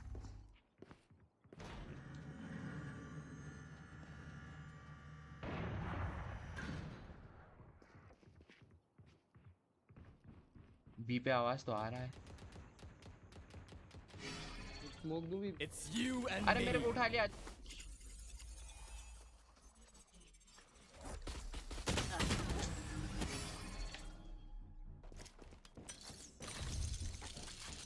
आ गए बी पे आ गए। गुरु चुन जाएंगे, गुरु आ जाओ। स्मोक दे दे। हाँ थैंक यू भाई, थैंक यू।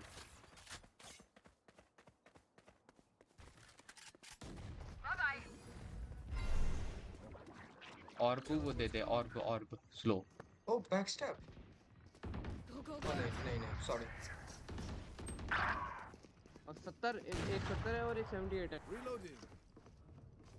ऑफ उठा लेना, मेरे को चाहिए भाई। एक हिंदी में बोल लिया, एक इंग्लिश में बोल दिया भाई। क्या है भाई ये? One enemy remaining. और पीछे आ जाओ, पीछे आ जाओ, मर जाओगे। One enemy remaining. 30 seconds left. Spike down. Attacker spawn. अच्छा जीत गए। Imagine OP, backer OP, wider OP, and from today backer OP, आज के पूरे एपिसोड में मैं क्यों कर रहा हूँ? मुझे तो लग रहा था कैसा होगा कि बहुत तेरा इंटरनेट खराब है तो आज एपिसोड में बना लेते हैं। माय रिंटा देखो। Ambulance. Is it oddly relatable? नहीं डॉक्टर बोले आपने आने में लेट कर दिया, वो reel very good costume, very good.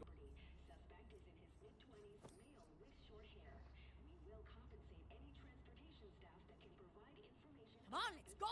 यहाँ स्मोक दे देना जरा, हम शॉटगन लेके खेल रहे हैं।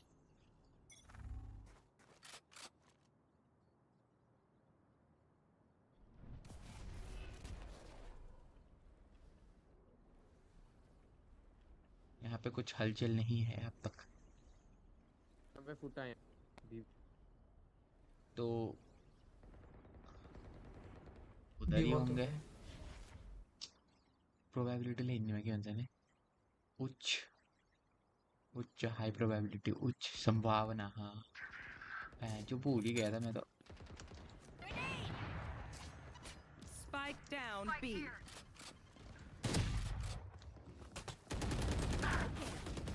1 enemy remaining. 75 है वो। अरे भाई उस लवली भाई, लवली मर गया नियॉन भाई मैं। Last round before the switch. Neon ये वेंटल दे। Come on, get this. After mumble यार, मंबल को अगर वाली कैसे? मंबल में कोई राइवल अपने राउटर के पीछे छुपा है। उसने पे आते हैं बाहर देख नीचे मत सर्वर रूम में बैठा हुआ। भाई कौन तू साइन लैंग्वेज सीख ले अच्छा। अच्छा बात बताओ लड़कों, वो तुम लोग को सुसु करने के बाद थोड़ी सी हिलाते क्यों? उससे क्या होता है? The floor is open for discussion, gents. No opinion. My body, my choice.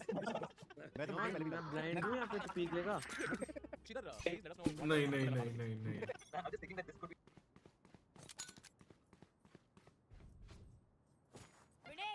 अरे पैंच मैं लूंगा पीक। मिड पे ऐसो। Bomb buddy out. Go, go, go. Enemy spotted.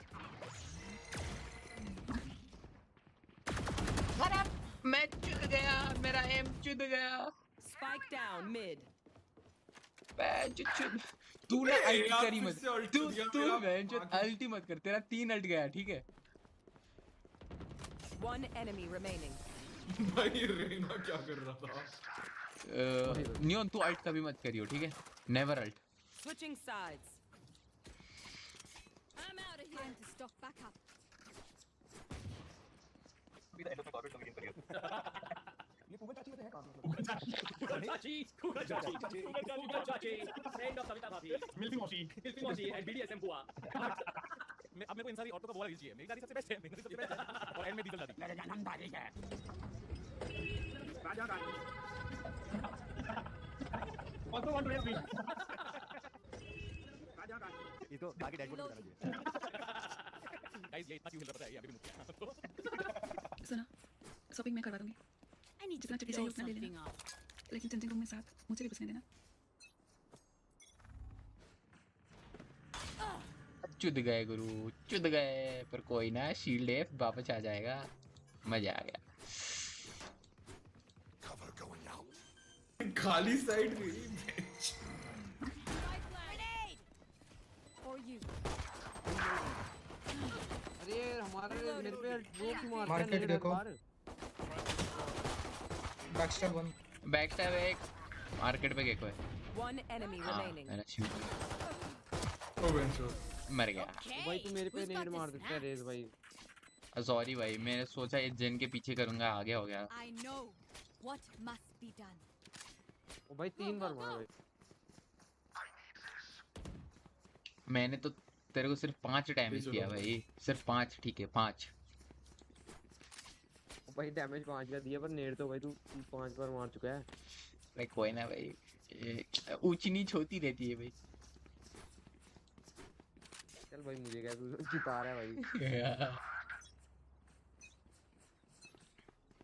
जा खा रहे हैं हम लोग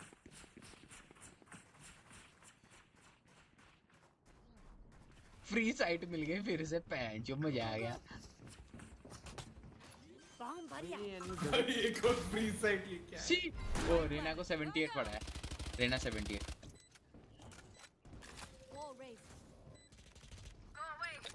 बैकस्टैब 1 पिच्चू पिच्चू गांड मारने आ रहे भाई Last player standing. Away with you. इधर नहीं इधर आगे ही है वही है चेंबर पर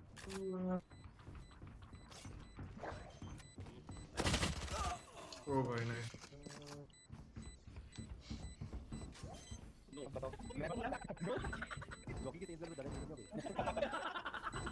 लेकिन मैं तो मार के लेता हूं रोड भी चेंज कर लेना अब क्या हो रहा है तेरे से क्लियर आ रहे बाकी सब कुछ है अरे भाई बारह ही किल है कौन सा मैंने अरे वो भेजने कैसे इंटरनेट क्या चलता है वहां पे चला चल I'm out of here.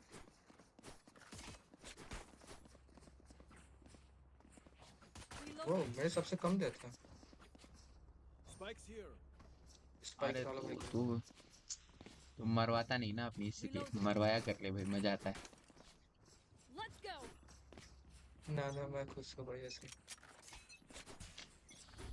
Here we go. Cover going out. फिर से फ्री साइड मिल गया क्या और तुम ओ बेंचो फिर से कोई तो स्पाइक लेके जाता पीछे आओ बीच ए चलते है चलो आ जाओ अबे इधर मैंने बॉल लगा दी अरे तो क्या करूं स्पाइक किसी ने नहीं लिया ना भाई स्पाइक तो किसी ने लिया नहीं मैं क्या करता ओमन तेरे लेफ्ट पे दो है ओमन निकल तो वहां से निकल खुद तू निकल ले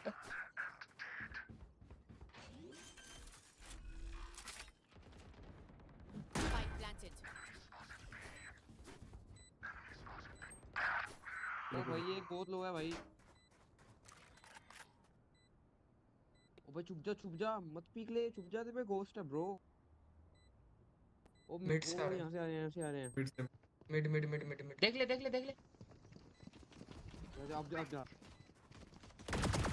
अरे चूत गया 120 40 40 है उसको रहने दे उससे डिफ्यूज करना भाई चिल गन ले और भाग जा वो ओपन प्लांट है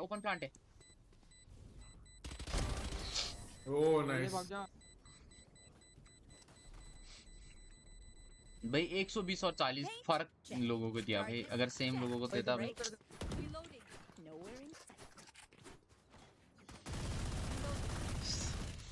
भाई अल्ट नहीं चलेगी तो ओडिन चलेगी अरे ऐसी बकचोदी नहीं करनी है ठीक है हम अच्छे इंसान हैं भाई 5 बार अल्ट किया इसने 5 बार मर गया भाई 6 बार सर नहीं हाँ 5 बार है 5 नहीं ये राउंड में भी किया ना हाँ तो 6 बार हुआ इसका अल्ट शायद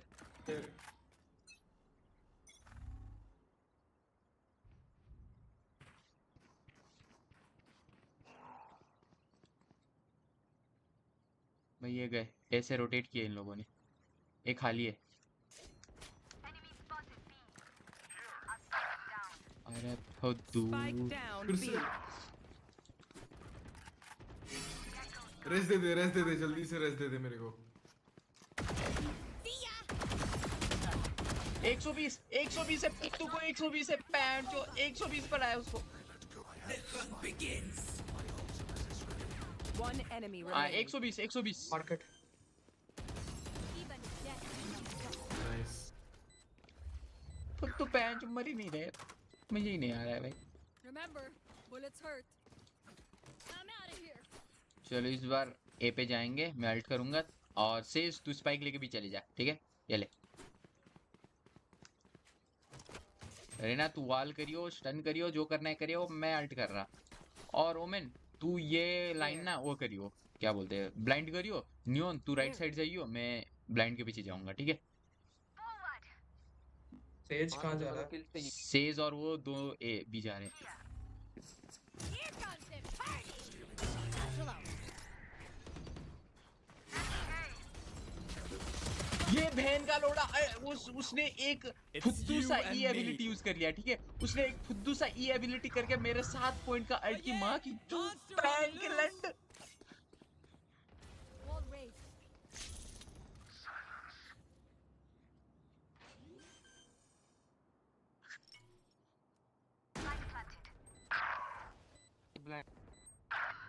ओ बेंचोत क्या?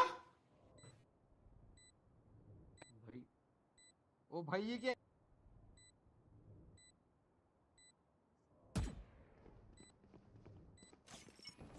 हाँ दोनों मेरे पे आ रहे हैं। एक मार्केट गया। Last player standing. बेंचोत ये फिर से। One enemy remaining. भाई ये पकड़ेना दूसरी के साथ ही है। Damn, Sage, you do everything. Why are the rest of us even here? Chamber operator चाहिए? Need a drop. वो तो मैं खुद से खरीद लूंगा। पता नहीं किल भी होंगे कि नहीं इससे। भाई उसने खुद खरीद ली भाई। अमीर भाई अमीर। अमीरी चल रही है तो कुछ पैसे हमको भी दे दो भाई। अरे नहीं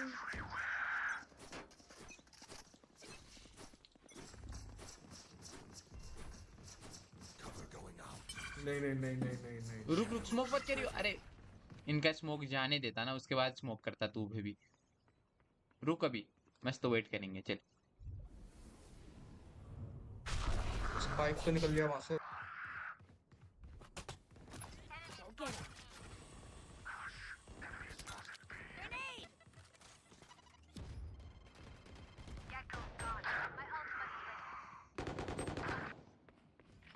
है। ओपन प्लांट करना, पीछे क्यों कर रहा है? अरे भाई अरे तूने कुछ देखा ही नहीं, तू अंधा है। देखा 4K में देखा। नहीं मैं स्ट्रीम भी नहीं कर रहा, मैंने स्ट्रीम बंद कर दिया भाई। कुछ ने नहीं देखा। Last player standing. ओ बेंचोत भाई जाओ।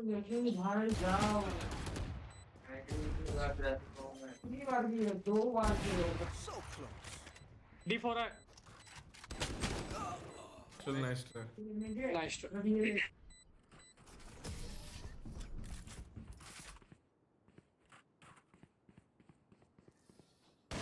You say something? Sorry. Chamber भाई ऑफ भाई करना भाई। ना भाई अब और स्टेज को तो लिटा देता मैं, माँ की चूत। पैसे नहीं है, मैं भाई स्टेज को मारने रहा वाला हूं। था। तुम लोग जो करना है करो। चलो इस बार मैं बैक स्टेप दे रहा, मेरे पैसे ही नहीं है भाई। ओके थैंक्स भाई।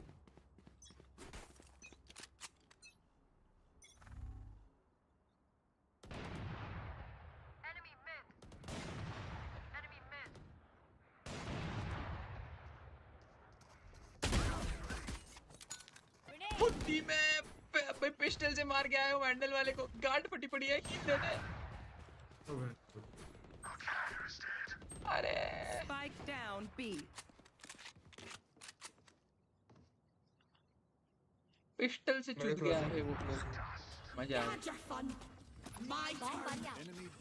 पीक मत। I have the spike. Peak मत दे उसको, पीक मत दे, मर जाएगा। वो भी चलेगा। अरे बैट तुमने वन टैप था, मैं टैग नहीं कर सकता डैमेज। कम शॉट दे दी। Teleport's ready. Last player player standing. One enemy remaining. Spike ले और भाग जा भाग जा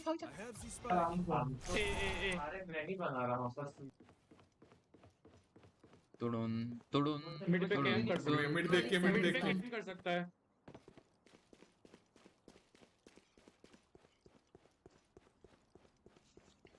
भाई गांड फट रही है चेंबर की। Thanks to Coca, really excited to be joining the team. मैं 25 एसपी हूं 30 एसपी ये लिंक्डइन पे लिख के बैठे थे ये तो दबाने की देरी है बस #auction भाई take out from Siraj not more retention 5 reasons why Bumrah is game changer player according to Siraj 5 reasons why I only believe in this I only believe on 65 first reason great bookie reason 2 3 4 5 look at पीछे मत देख sorry चलती फिर अरे जो हार गए cooking है कुकिंग चटनी पहने हो ना सब पता चल रहा है hello how did she know can't spell chutney without CID guys CID is study inspection department very good Chita, you can take this one for LinkedIn if you want no Acer guidelines 5 reasons why your study color does matter in the corporate world reloading how you are present Raze ने save किया था वो जिताएगा अगर तुम लोग save कर रहे हो तो मैं भी सेव कर रहा हूँ भाई एक काम कर सेज तू भी सेव कर ले भाई साथ में सेव करेंगे हम साथ साथ मरेंगे मैं तो सेव ही कर रहा मैं तो अल्ट कर लिया अपना मैं अल्ट कर रहा हूँ सेव कर ले भाई तू भी सेव क्या सब कोई अल्ट कर रहा है भाई अरे बताना चाहिए था ना मैं भी ले लेता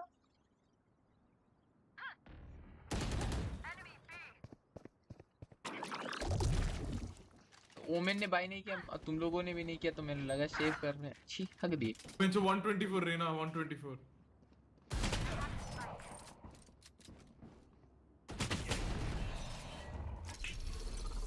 चेंबर भाई ये क्या देख लिया हमने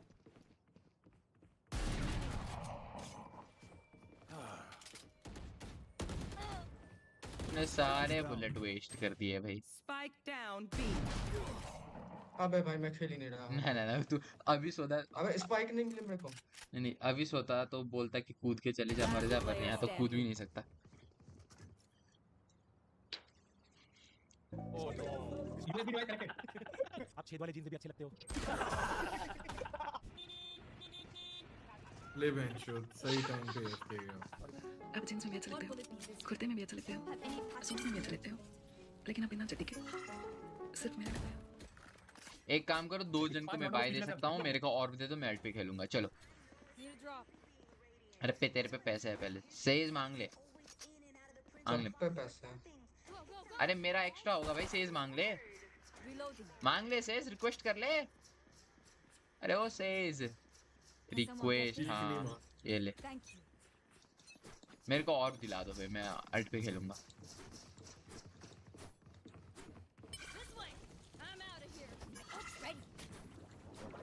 पिटेगा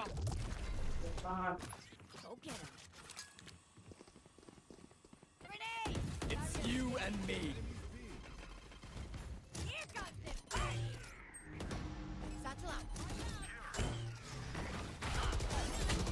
अरे एक कॉर्नर पे जी यहाँ पे और एक मार्केट और एक यहाँ पे मेरे साइड दोनों ही भाग जा One enemy remaining. अरे मजा आ गया पैन जो हमारे 3 साल हो गए कंधे में आता गान बंद नहीं किया ये मीम से गान नहीं और टेकिंग चड्डी off the shower we are eliminated back also आप ब्राउन कलर में भी अच्छे लगते हो आप हार्डबैक में भी अच्छे लगते हो आप एडिशन में भी अच्छे लगते हो ऑडियो बुक में भी अच्छे लगते हो Both of these fighters have dealt with custody battles involving their children. यार दर्शक यार क्या पूरे आज मैं पहले 33 बॉक्सर्स मुझे देख कर रहा है तू आगे जा भाई MMA is mixed marital oh my god ये तो जीत गया चलिए तुम्हारा सब आर्टिकल करें चड्डी नहीं पहने होने ओडिन पीछे चलो यहाँ लेना ही नहीं है ओडिन है और एक आइसो है भाई दोनों ओडिन स्पाइक तो वही है और बाद में ले लेंगे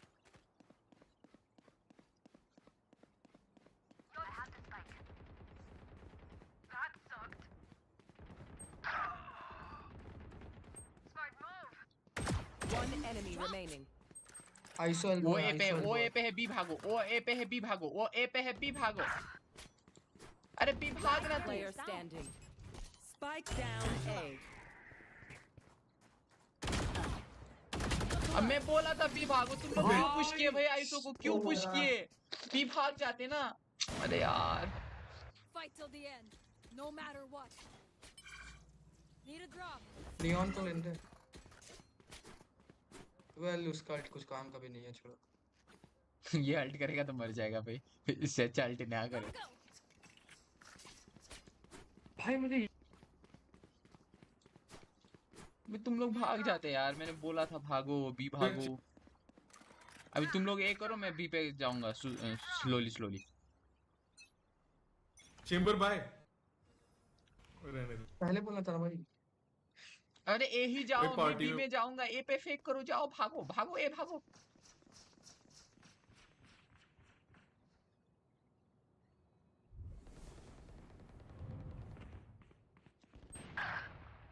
ऑप मिड ऑफ रोटेट किए। अबे आ जाओ वापस मिड पे, यहाँ पे भी।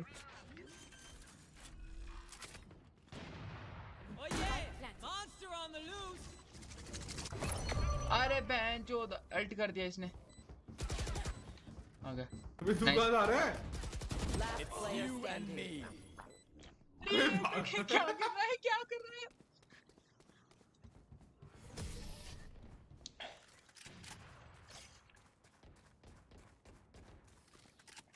Let them try to get through me.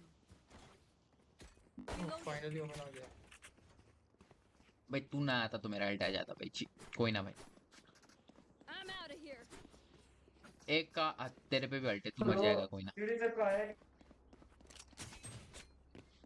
अरे रिक्वेस्ट कर लो, मैं दे दूंगा, मैं अल्ट पे खेल रहा हूँ। अरे वो नहीं, उतना औकात नहीं है, थोड़ा नीचे नीचे थोड़ा नीचे औकात है भाई। और दिला दो बस। जल्दी कर भाई, कुछ तो खरीद देता, आखिरी राउंड में चाहिए ये। अच्छा आखिरी है क्या?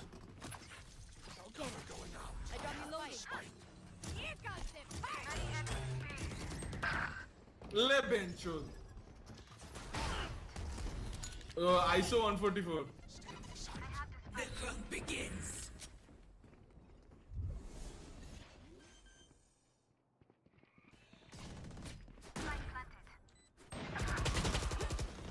That was some bullshitest thing ever. No way.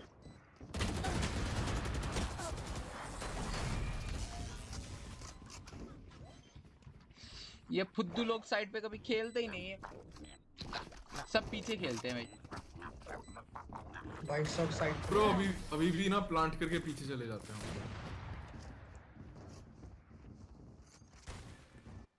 Switching sides.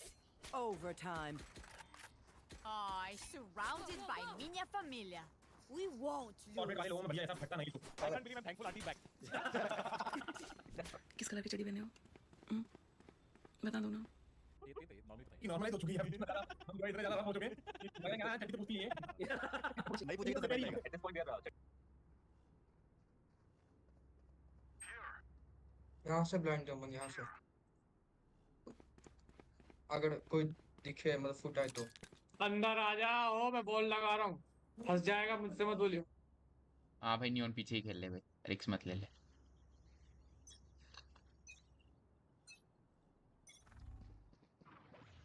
Tiles पे फुट। ये मिड पे इन चूतियों का आवाज मिड पे आया। ओ भाई सब ओडिन। तो वो रेना लो।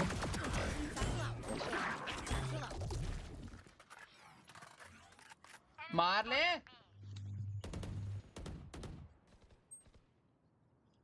पीछे ही खेल लिया। सेज भी थोड़ा लो है। थोड़ा कितना? One enemy remaining. अरे मजा आ गया, पैंचो मजा आ गया, जीत गए। Switching sides. Match point. Go, charge and shoot. कभी भी ना चड्डी पहने। ना ये बिल्कुल नहीं, ओडिन के साथ ये लोग, ओडिन और मिड पे होता है। Somebody can go to school without chatting. The PT sir will check. ये प्लांट मत करो, किल लो।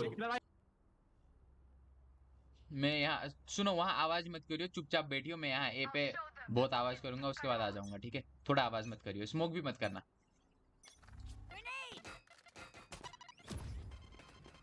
Bomb buddy out. Satchel out. हो गया हो गया हो गया, अभी स्लोली चले जाओ। That's a good spot. Cover going out. हाँ, प्लांट करके पीछे आ जाओ, पीछे आ जाओ, आगे मत जाना, ठीक है? हमेशा पीछे खेलते हैं। ओमेन पीछे आ जा, ओमेन भड़वे पीछे आ जा। ये चुदेगा अभी।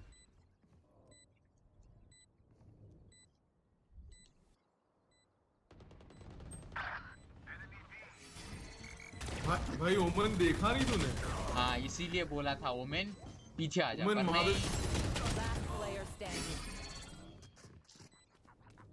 प्लांट दूसरी तरफ।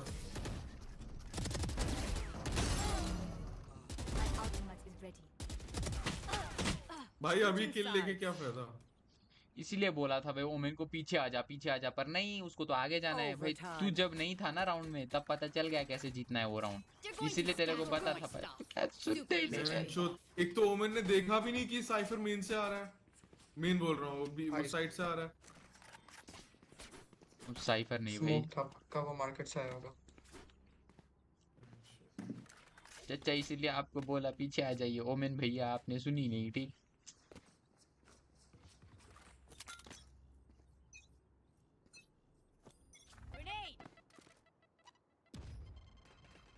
मिड पे है ज्यादा। नहीं है, मिड पे नहीं है, ए पे है।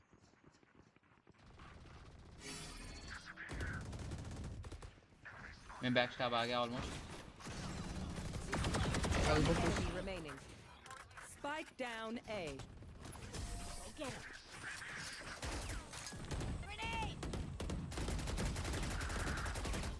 Switching sides. Match point. Go, go, go. Reloading.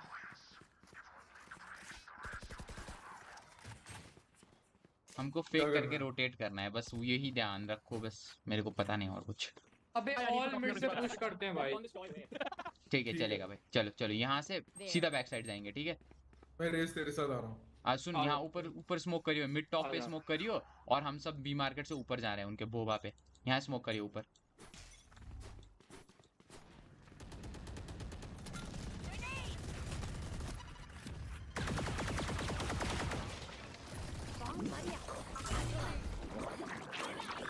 चलो अभी जाते हैं।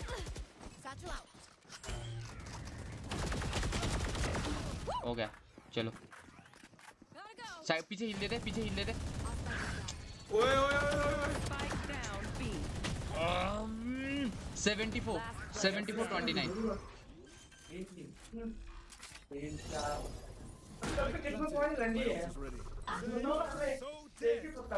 भाई क्या क्या मतलब है? बंदे तो मेरे पास अच्छा है, भी किसी पता था उठा लिया होता। देखो ट्राई अच्छा था, हमने इम्प्लीमेंट अच्छे से नहीं किया, अच्छा तरीका था लेकिन ऑलमोस्ट हो ही गया था भाई। Switching sides.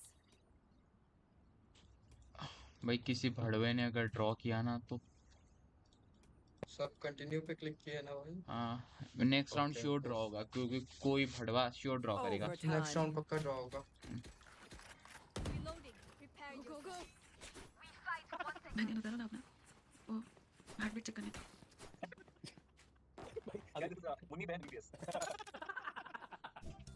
भाई ओमेन मार्केट बंद कर दियो, मैं वॉल लगा रहा हूँ।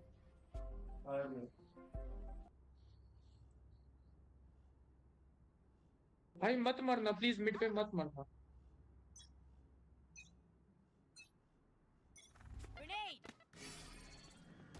नहीं देख भाई, पीछे ही हूँ, मरा नहीं।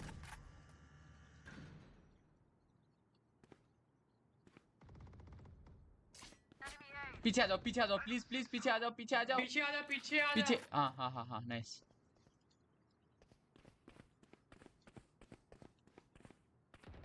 बी पे वॉल टूट रहा है। B B B B B B B B B. तू ब्लाइंड ब्लाइंड दे दे, तब तक आ जाएंगे।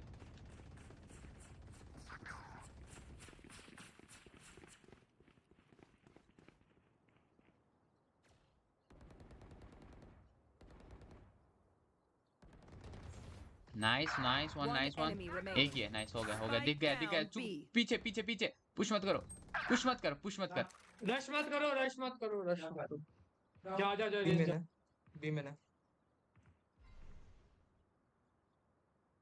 वो यही है मेरे राइट पे ही है अभी उसका इन्फो पता है ना तो कंटेंट है साइड नहीं आया रोटेट करेगा नहीं है ये मर गया ओ बेंचोद गोटे मुंह में आ गए थे ना गोटे मुंह में आ गए थे ना Switching sides. Match point. I'm out of here. My advice: don't get shot. Same नहीं कर सकते फिर से क्या करना है बोलो एक काम करते हैं ए पे जाते हैं ठीक है और सिज जब हम पुश करें ना तू लेफ्ट पे वॉल करियो सब राइट से जाएंगे ठीक है समझ रहे हो ना चचा लोग समझ रहे हो ना बट अटके जाएंगे ना यहाँ सब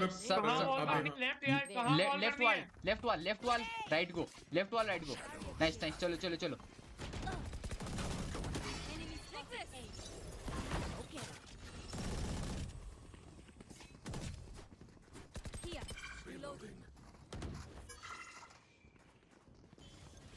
एक पीछे आ जाओ बी जाएंगे अभी पीछे आ जाओ बी जाएंगे पीछे आ जा बी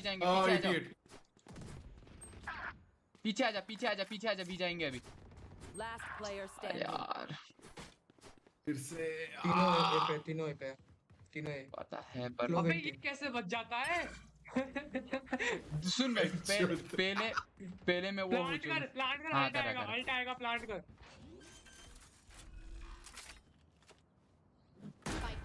पर ये चूतिया आईसो है ना वो कर लेता है शील्ड बच जाता है क्या करूं अभी लंड का टॉप अप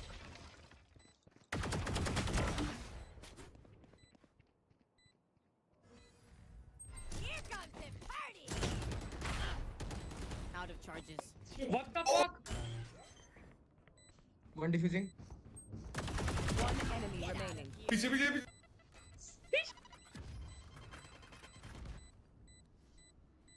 कोई पीछे अल्हम्दुलिल्लाह अस्तगफिरुल्लाह भाई अरे बाप नहीं 130 मेन का होगा 130 है हो गया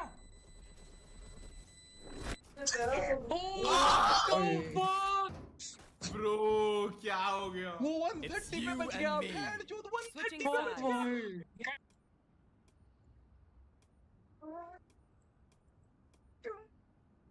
हमने कहा था ऐसे पीछे है वो तेरे यार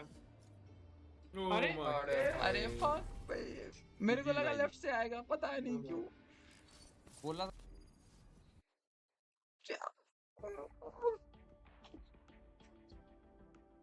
0.2 सेकंड बैंड चोद 0.2 सेकंड में भाग नहीं जाता तो बच जाता बैंड चोद मजा आ गया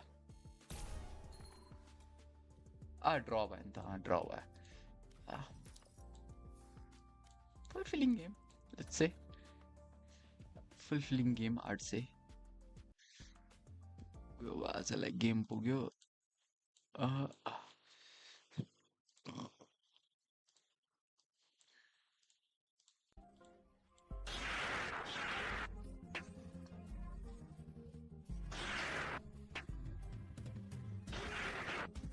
most inefficient gun ever. The gun is like cannot place. Oh my god. All right. Go for it. Delhi club में जब कहीं शूट करने वाले नाचते हैं ना साथ में वैसे प्लीज कनेक्ट क्यों नहीं खराब हुआ यार वो जो दूसरे थे वो मुझे मारते भी थे बहुत बार मुझे मारे भी हैं फिर बोलते थे खाना नहीं बनाएगा तो खाना नहीं मिलेगा मैं एक काम और करता था वहां पे पानी पूरी बेचता था जब भी रात को मैं Piyush are you excited to scale is coming to Punjab now नहीं केएल नहीं है दिल्ली मेरे को ऑप्शन सबसे इरिटेटिंग लग रहा था पंजाब जो प्लेयर पीछे जा रहे हैं सडनली और दिल्ली वाले टकले अंकल मैं पीयूष भाई उसी ऑप्शन कहते हैं वैसे तो एग्जैक्टली यही होता है पीयूष इज कंप्लेनिंग लाइक यार इस ऑप्शन में लोग खरीदने वाले होते हैं फिर सडनली नहीं भी खरीदते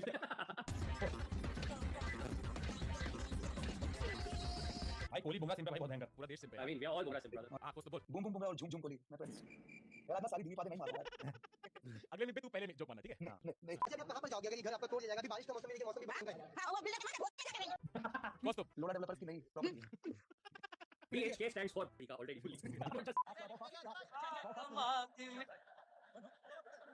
like a low prayer get your money man I don't Yes I am hopeful for today take this music and use it let it take you away be hopeful and he'll make a way I know हम सुसु करके आएंगे पैंचो।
पड़वा चुदेगा ये पड़वा चुदेगा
That's okay.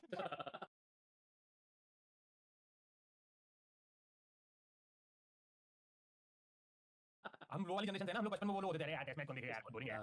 और अभी यहाँ पे तीसरा सेशन क्या हो रहा है बहुत सुनो यार हमने एक्चुअली पिछले दो सीरीज हम ऑस्ट्रेलिया में जाके जीते हैं एक्चुअली तो हमको फेवरेट होना चाहिए फिर भी एकदम मिनो वाली फीलिंग आती है ऑस्ट्रेलिया जाते जाते मेरे को ऐसा लगता है पता नहीं क्या होने वाला है। मेरी तो मेमोरीज वाली है कि अगर कर सिंगल लेके बैट दिखाया था कि 4 टक्के उसके बैट में तो यहाँ पे कैंसर नहीं लिखा होगा असली तंबाकू नहीं हम लोग नहीं खाते हैं। हां वो लोग क्या खाते हैं बिना कैंसर वाले हम लोग नहीं खाते हैं जैसे कैंसर होगा वही खाएंगे। अच्छा दुबा कैंसरी सुमित सर रिवेंज पॉन मेरा नाम मनीरा का नाम क्या है मैं सुल्तान भाई मैं स्ट्रीट फोटोग्राफर हूं कराची से और मैं लोगों के पिक्चर्स लेता हूं कराची तो कुछ पिक्चर्स ले लूं नंबर दें डायरेक्ट भेज देना। कई लोग पूछते हैं कि हर्षद मेहता जी आप स्टॉक्स कैसे पिक करते हो तो मेरा सिंपल सा जवाब है कि मैं कंप्यूटर स्क्रीन के सामने बैठकर मुठ मारने लगता हूं और मेरी पिचकारी जिस स्टॉक पर जाकर गिरती है मैं उस स्टॉक में इन्वेस्ट कर देता हूं। This is strategy by Motilal Oswal.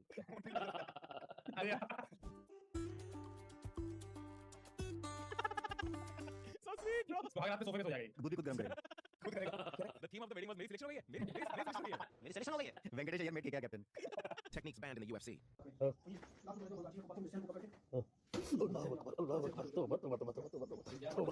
तौबा न्यू स्टेप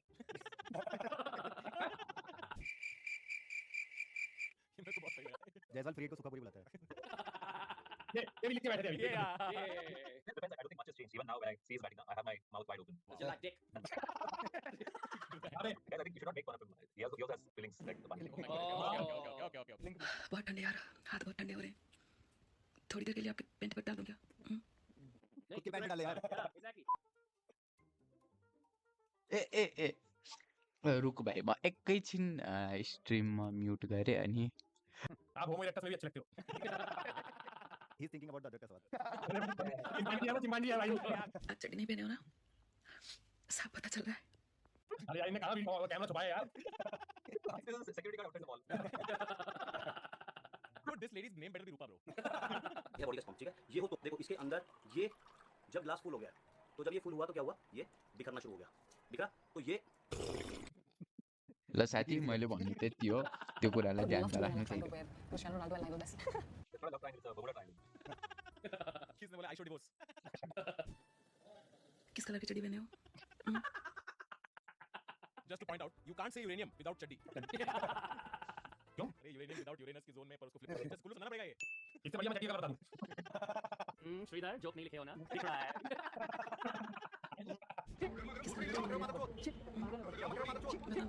ये आदमी को भी मैं बहुत दिख रहा हूँ आजकल। वाव।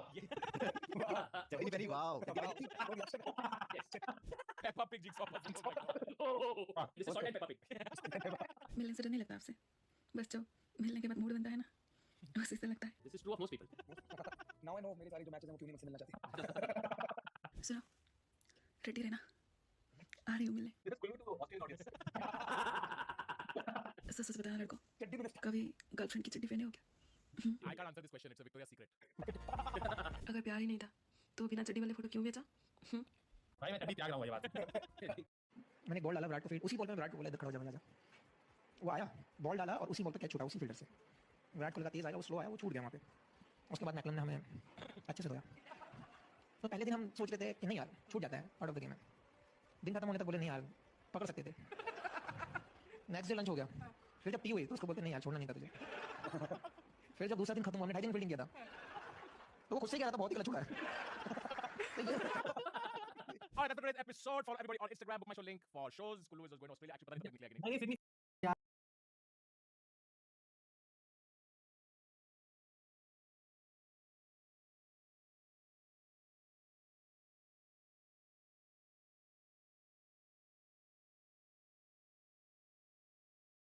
मलाई के कुरा भएको छ रुक भाइ म एकछिन म स्ट्रिममा म्युट गर्छु नि by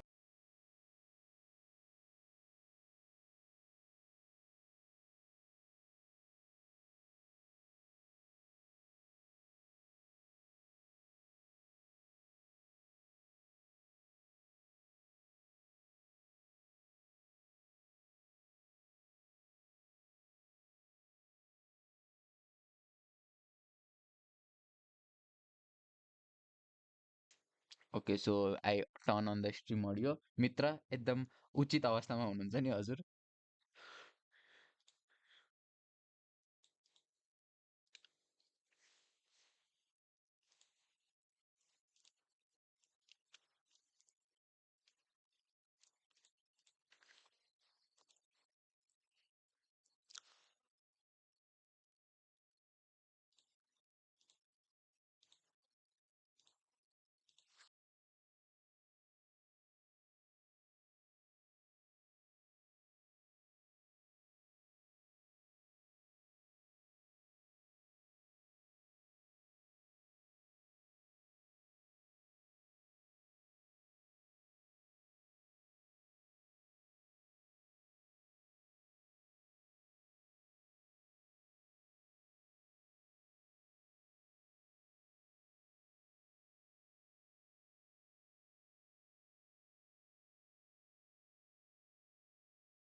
Got a question for you. If cameras are so good at seeing stuff, why can't they see around stuff? You might think it's impossible for the camera to see me back here, but it's not. With the right kind of camera, in theory, you should be able to see around walls. And to prove it, I built one.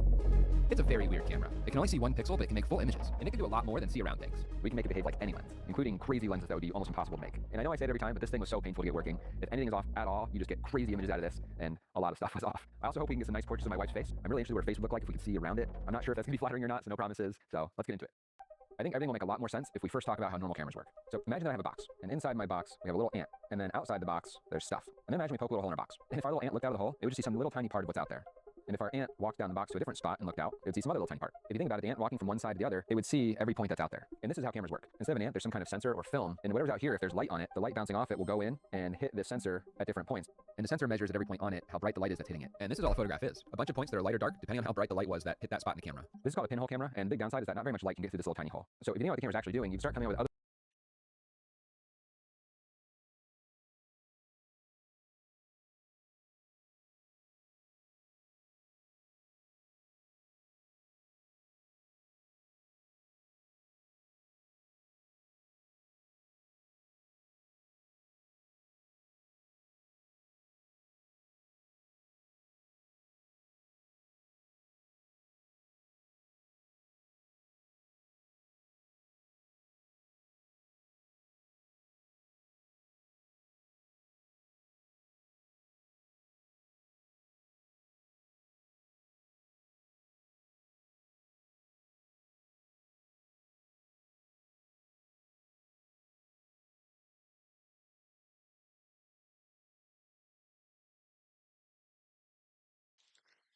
other ways of achieving the same thing. For example, you could take a tube, and if you looked through it, you sort of see just one point way off in the distance. If I systematically moved the tube around and kept track of what it saw, I could recreate an image of everything that it saw. This is basically what I want to do. What's really cool is you can make this tube act like different lenses. If I moved it over a really big angle range, I could get a wide angle view. If I moved it over a really small range, I get more of a zoom lens. So where things get really interesting is if you can move this tube around in space and change its angle, you can make it रुक भाइ म फेरि stream mute गर्छु अनि है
make it act like some very, very strange optics. This is the key to seeing around walls, but one step at a time. Now that I'm thinking about it, moving a sensor around to collect all the points in an image is going to be kind of hard because of time. If I was scanning out an image as a series of rows, there's going to be thousands of these rows. Unless I'm going really fast, it'll take forever. And if I make a gantry go really fast, it's going to vibrate, which will ruin my image.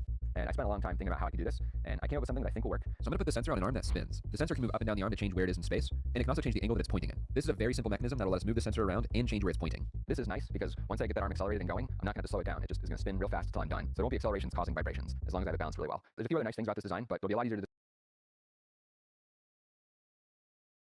Watching किन भ्याउँदैन gold reserve छ भन्दा पनि कति चाहिँ US डलरको reserve छ भन्ने कुराले डिटरमाइन गर्न थाल्यो। कुनै दुई देशबीच ट्रेड हुँदा युएस डलरकै प्रयोग हुन थाल्यो। तर 2008 सालको फाइनान्शियल क्राइसिस पछाडी भने यो डलर बेस्ड इकोनोमीको पनि खासै भन्न हुने रहेछ भन्ने कुरा बिस्तारै विभिन्न देशका सेन्ट्रल बैंकहरूले रियलाइज गर्दै गए। त्यसपछि चीनले 2009 मा आफ्नो गोल्ड रिजर्भलाई 70% ले बढाउने घोषणा गर्यो। त्यस्तै घानाले त झन् तेल किन्ने क्रममा अमेरिकी डलर हैन सुनको प्रयोग गर्ने योजना सार्वजनिक गर्यो। यी कारणहरूले गर्दा बिस्तारै विभिन्न राष्ट्रहरूले डलर बेस्ड इकोनोमी भन्दा पनि गोल्ड बेस्ड इकोनोमीमा ध्यान दिँदै गए र इमर्जिङ इकोनोमीहरूले आफ्नो गोल्डको रिजर्भलाई बढाउनतर्फ लागे। यही ग्राफ हेर्नु भयो भने पनि पछिल्लो दशक दशकमा इन्डिया, चाइना, रसिया, टर्की लगायतका देशहरूले गोल्डको रिजर्भ बढाएको देखिन्छ। अझ 2014 मा रसियाले क्रिमियामाथि निवेदन गरे पछाडि त झन् यो नम्बर बढेको थियो। यसरी कुनै क्राइसिस या द्वन्द्वको बेलामा विभिन्न देशका सेन्ट्रल ब्याङ्कहरूले आफ्नो गोल्डको रिजर्भ बढाउने गरेको देखिन्छ। पछिल्ला समय युक्रेन युद्ध, मध्य पूर्वमा जारी अस्थिरता र युएस र चाइना बीचको तीव्र प्रतिस्पर्धाले विश्वव्यापी तनावलाई अझ गहिरो बनाएको छ।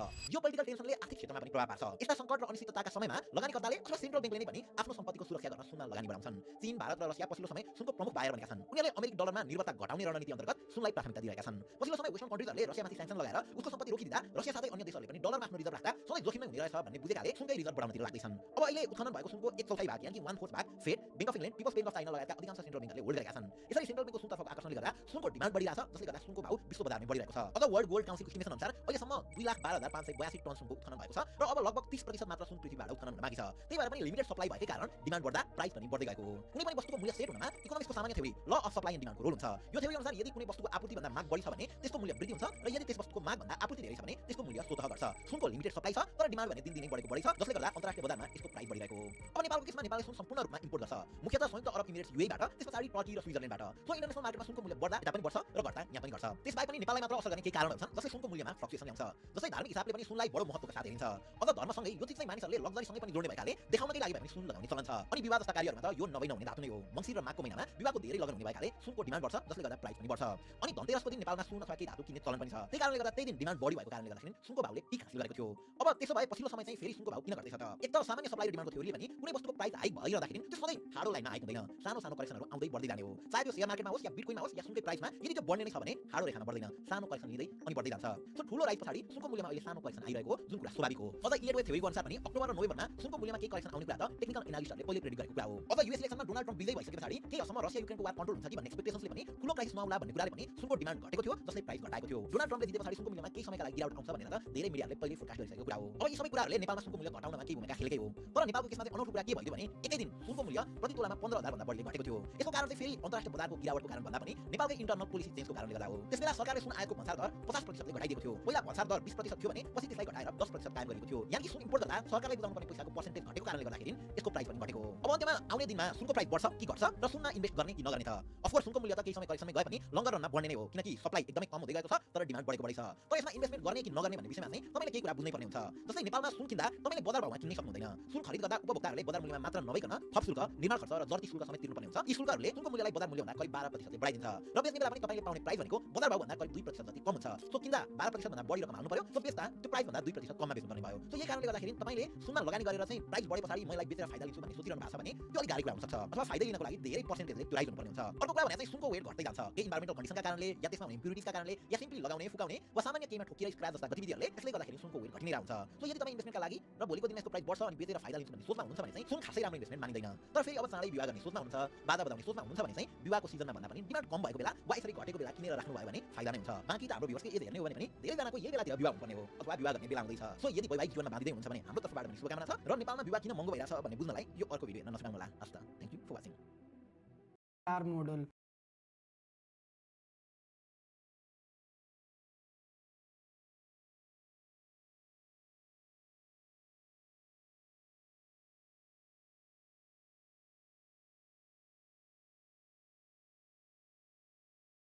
that were non-stop streaming, and like he was even showering on stream. He had shorts on, obviously. He would get tired of doing that, and that's without even mentioning the countless guests that he had on. He had Kevin Hart, the entire cast of Good Luck Charlie, John Cena, Bill Nye the Science Guy, Drewski, Snoop Dogg, Miles Morales. When Kaizen was chilling, trying to go to sleep, he would interact. Miles Morales NPC with the chat, and countless more. Like there was dozens, and the madness of all of this just keeps on going because he broke numerous records doing this, with a staggering 250 million hours watched, and he finished this whole thing with 728,000 subs. That's double the previous record that was available, and that equates to around $3 million just in subs. Oh, and if you add in sponsorships and ads on top of the money he's making from subs, in just 30 days, it likely brings the revenue up to tens of millions of dollars. And before he even started, he said that he's going to donate 20% of his revenue for the month to build schools in Nigeria. That's pretty cool. Sorry, can you even take me seriously with this? It's kind of strangling, man, not gonna lie. I mean, I can't even fathom the effort that it took every single day to wake up and not only be like, okay, yeah, we're gonna do something crazy like drive pots around the house, but you've got to do it when you're on stream with energy as well. Like recording a video like this, I can do it because I can maximize my energy for this amount of time, but 24 hours? That's effort. And we all have those days, we wake up and we're like, I cannot be pouring casserole. So to do that every single day for a full month, it's impressive. I mean, you can just tell how much this meant to the whole team as they came to the final day. Alex, play that emotional shit. Behind the scenes and shit, I love this.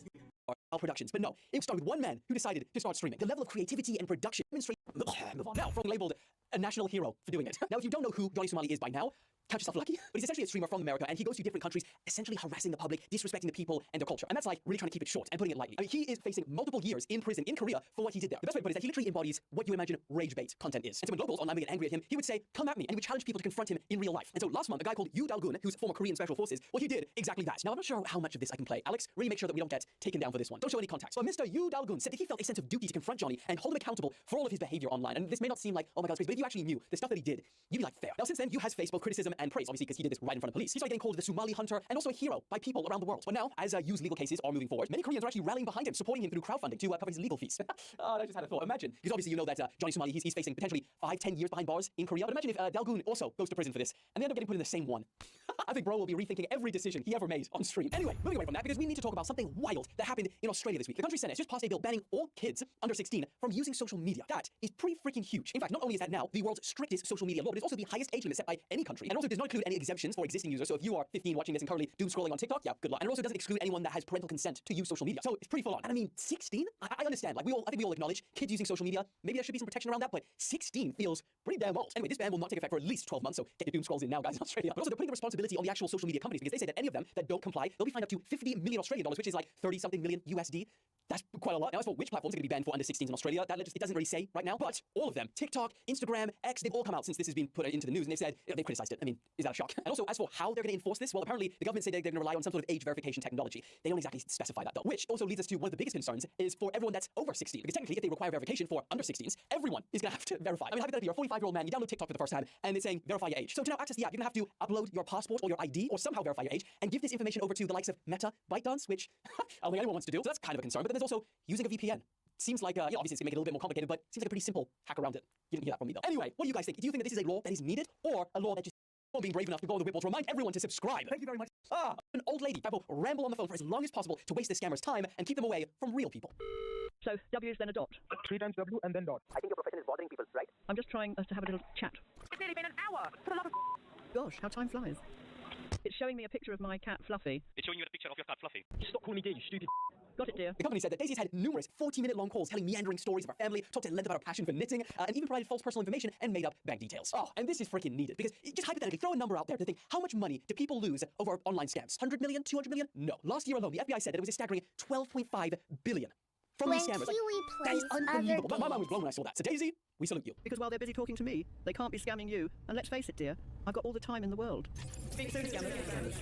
Also happening this week, the man who was responsible for all of those viral Manchester nightlife videos on TikTok of women, well, he's now been arrested. And it's actually believed to be the first arrest of its kind in the country. And this one's kind of interesting because when I spoke about it on TikTok, it really divided people. Now, if you haven't seen the videos, really all they are is just of girls walking from club to club. And like that is it. They posted on this TikTok account and they went viral across multiple platforms because I guess what the girls were wearing and stuff like that. And they got millions and millions of views. And so the police said that, yes, while filming in public is legal, it crosses the line into an offense when it leads to distress or harassment. And they said that not only did these women receive a huge amount of hate and abuse online, but they also found that this guy had other content which was locked behind a paywall, and that included footage of suspected non-consensual nudity and upskirting. Now, I'm assuming that you've heard of this, but the UK recently has faced a lot of criticism for arresting people based on online behavior and just tweets and stuff like that. 4,000 people have been given prison sentences in the UK for social media posts where there was no explicit link to actual violence, but they just said.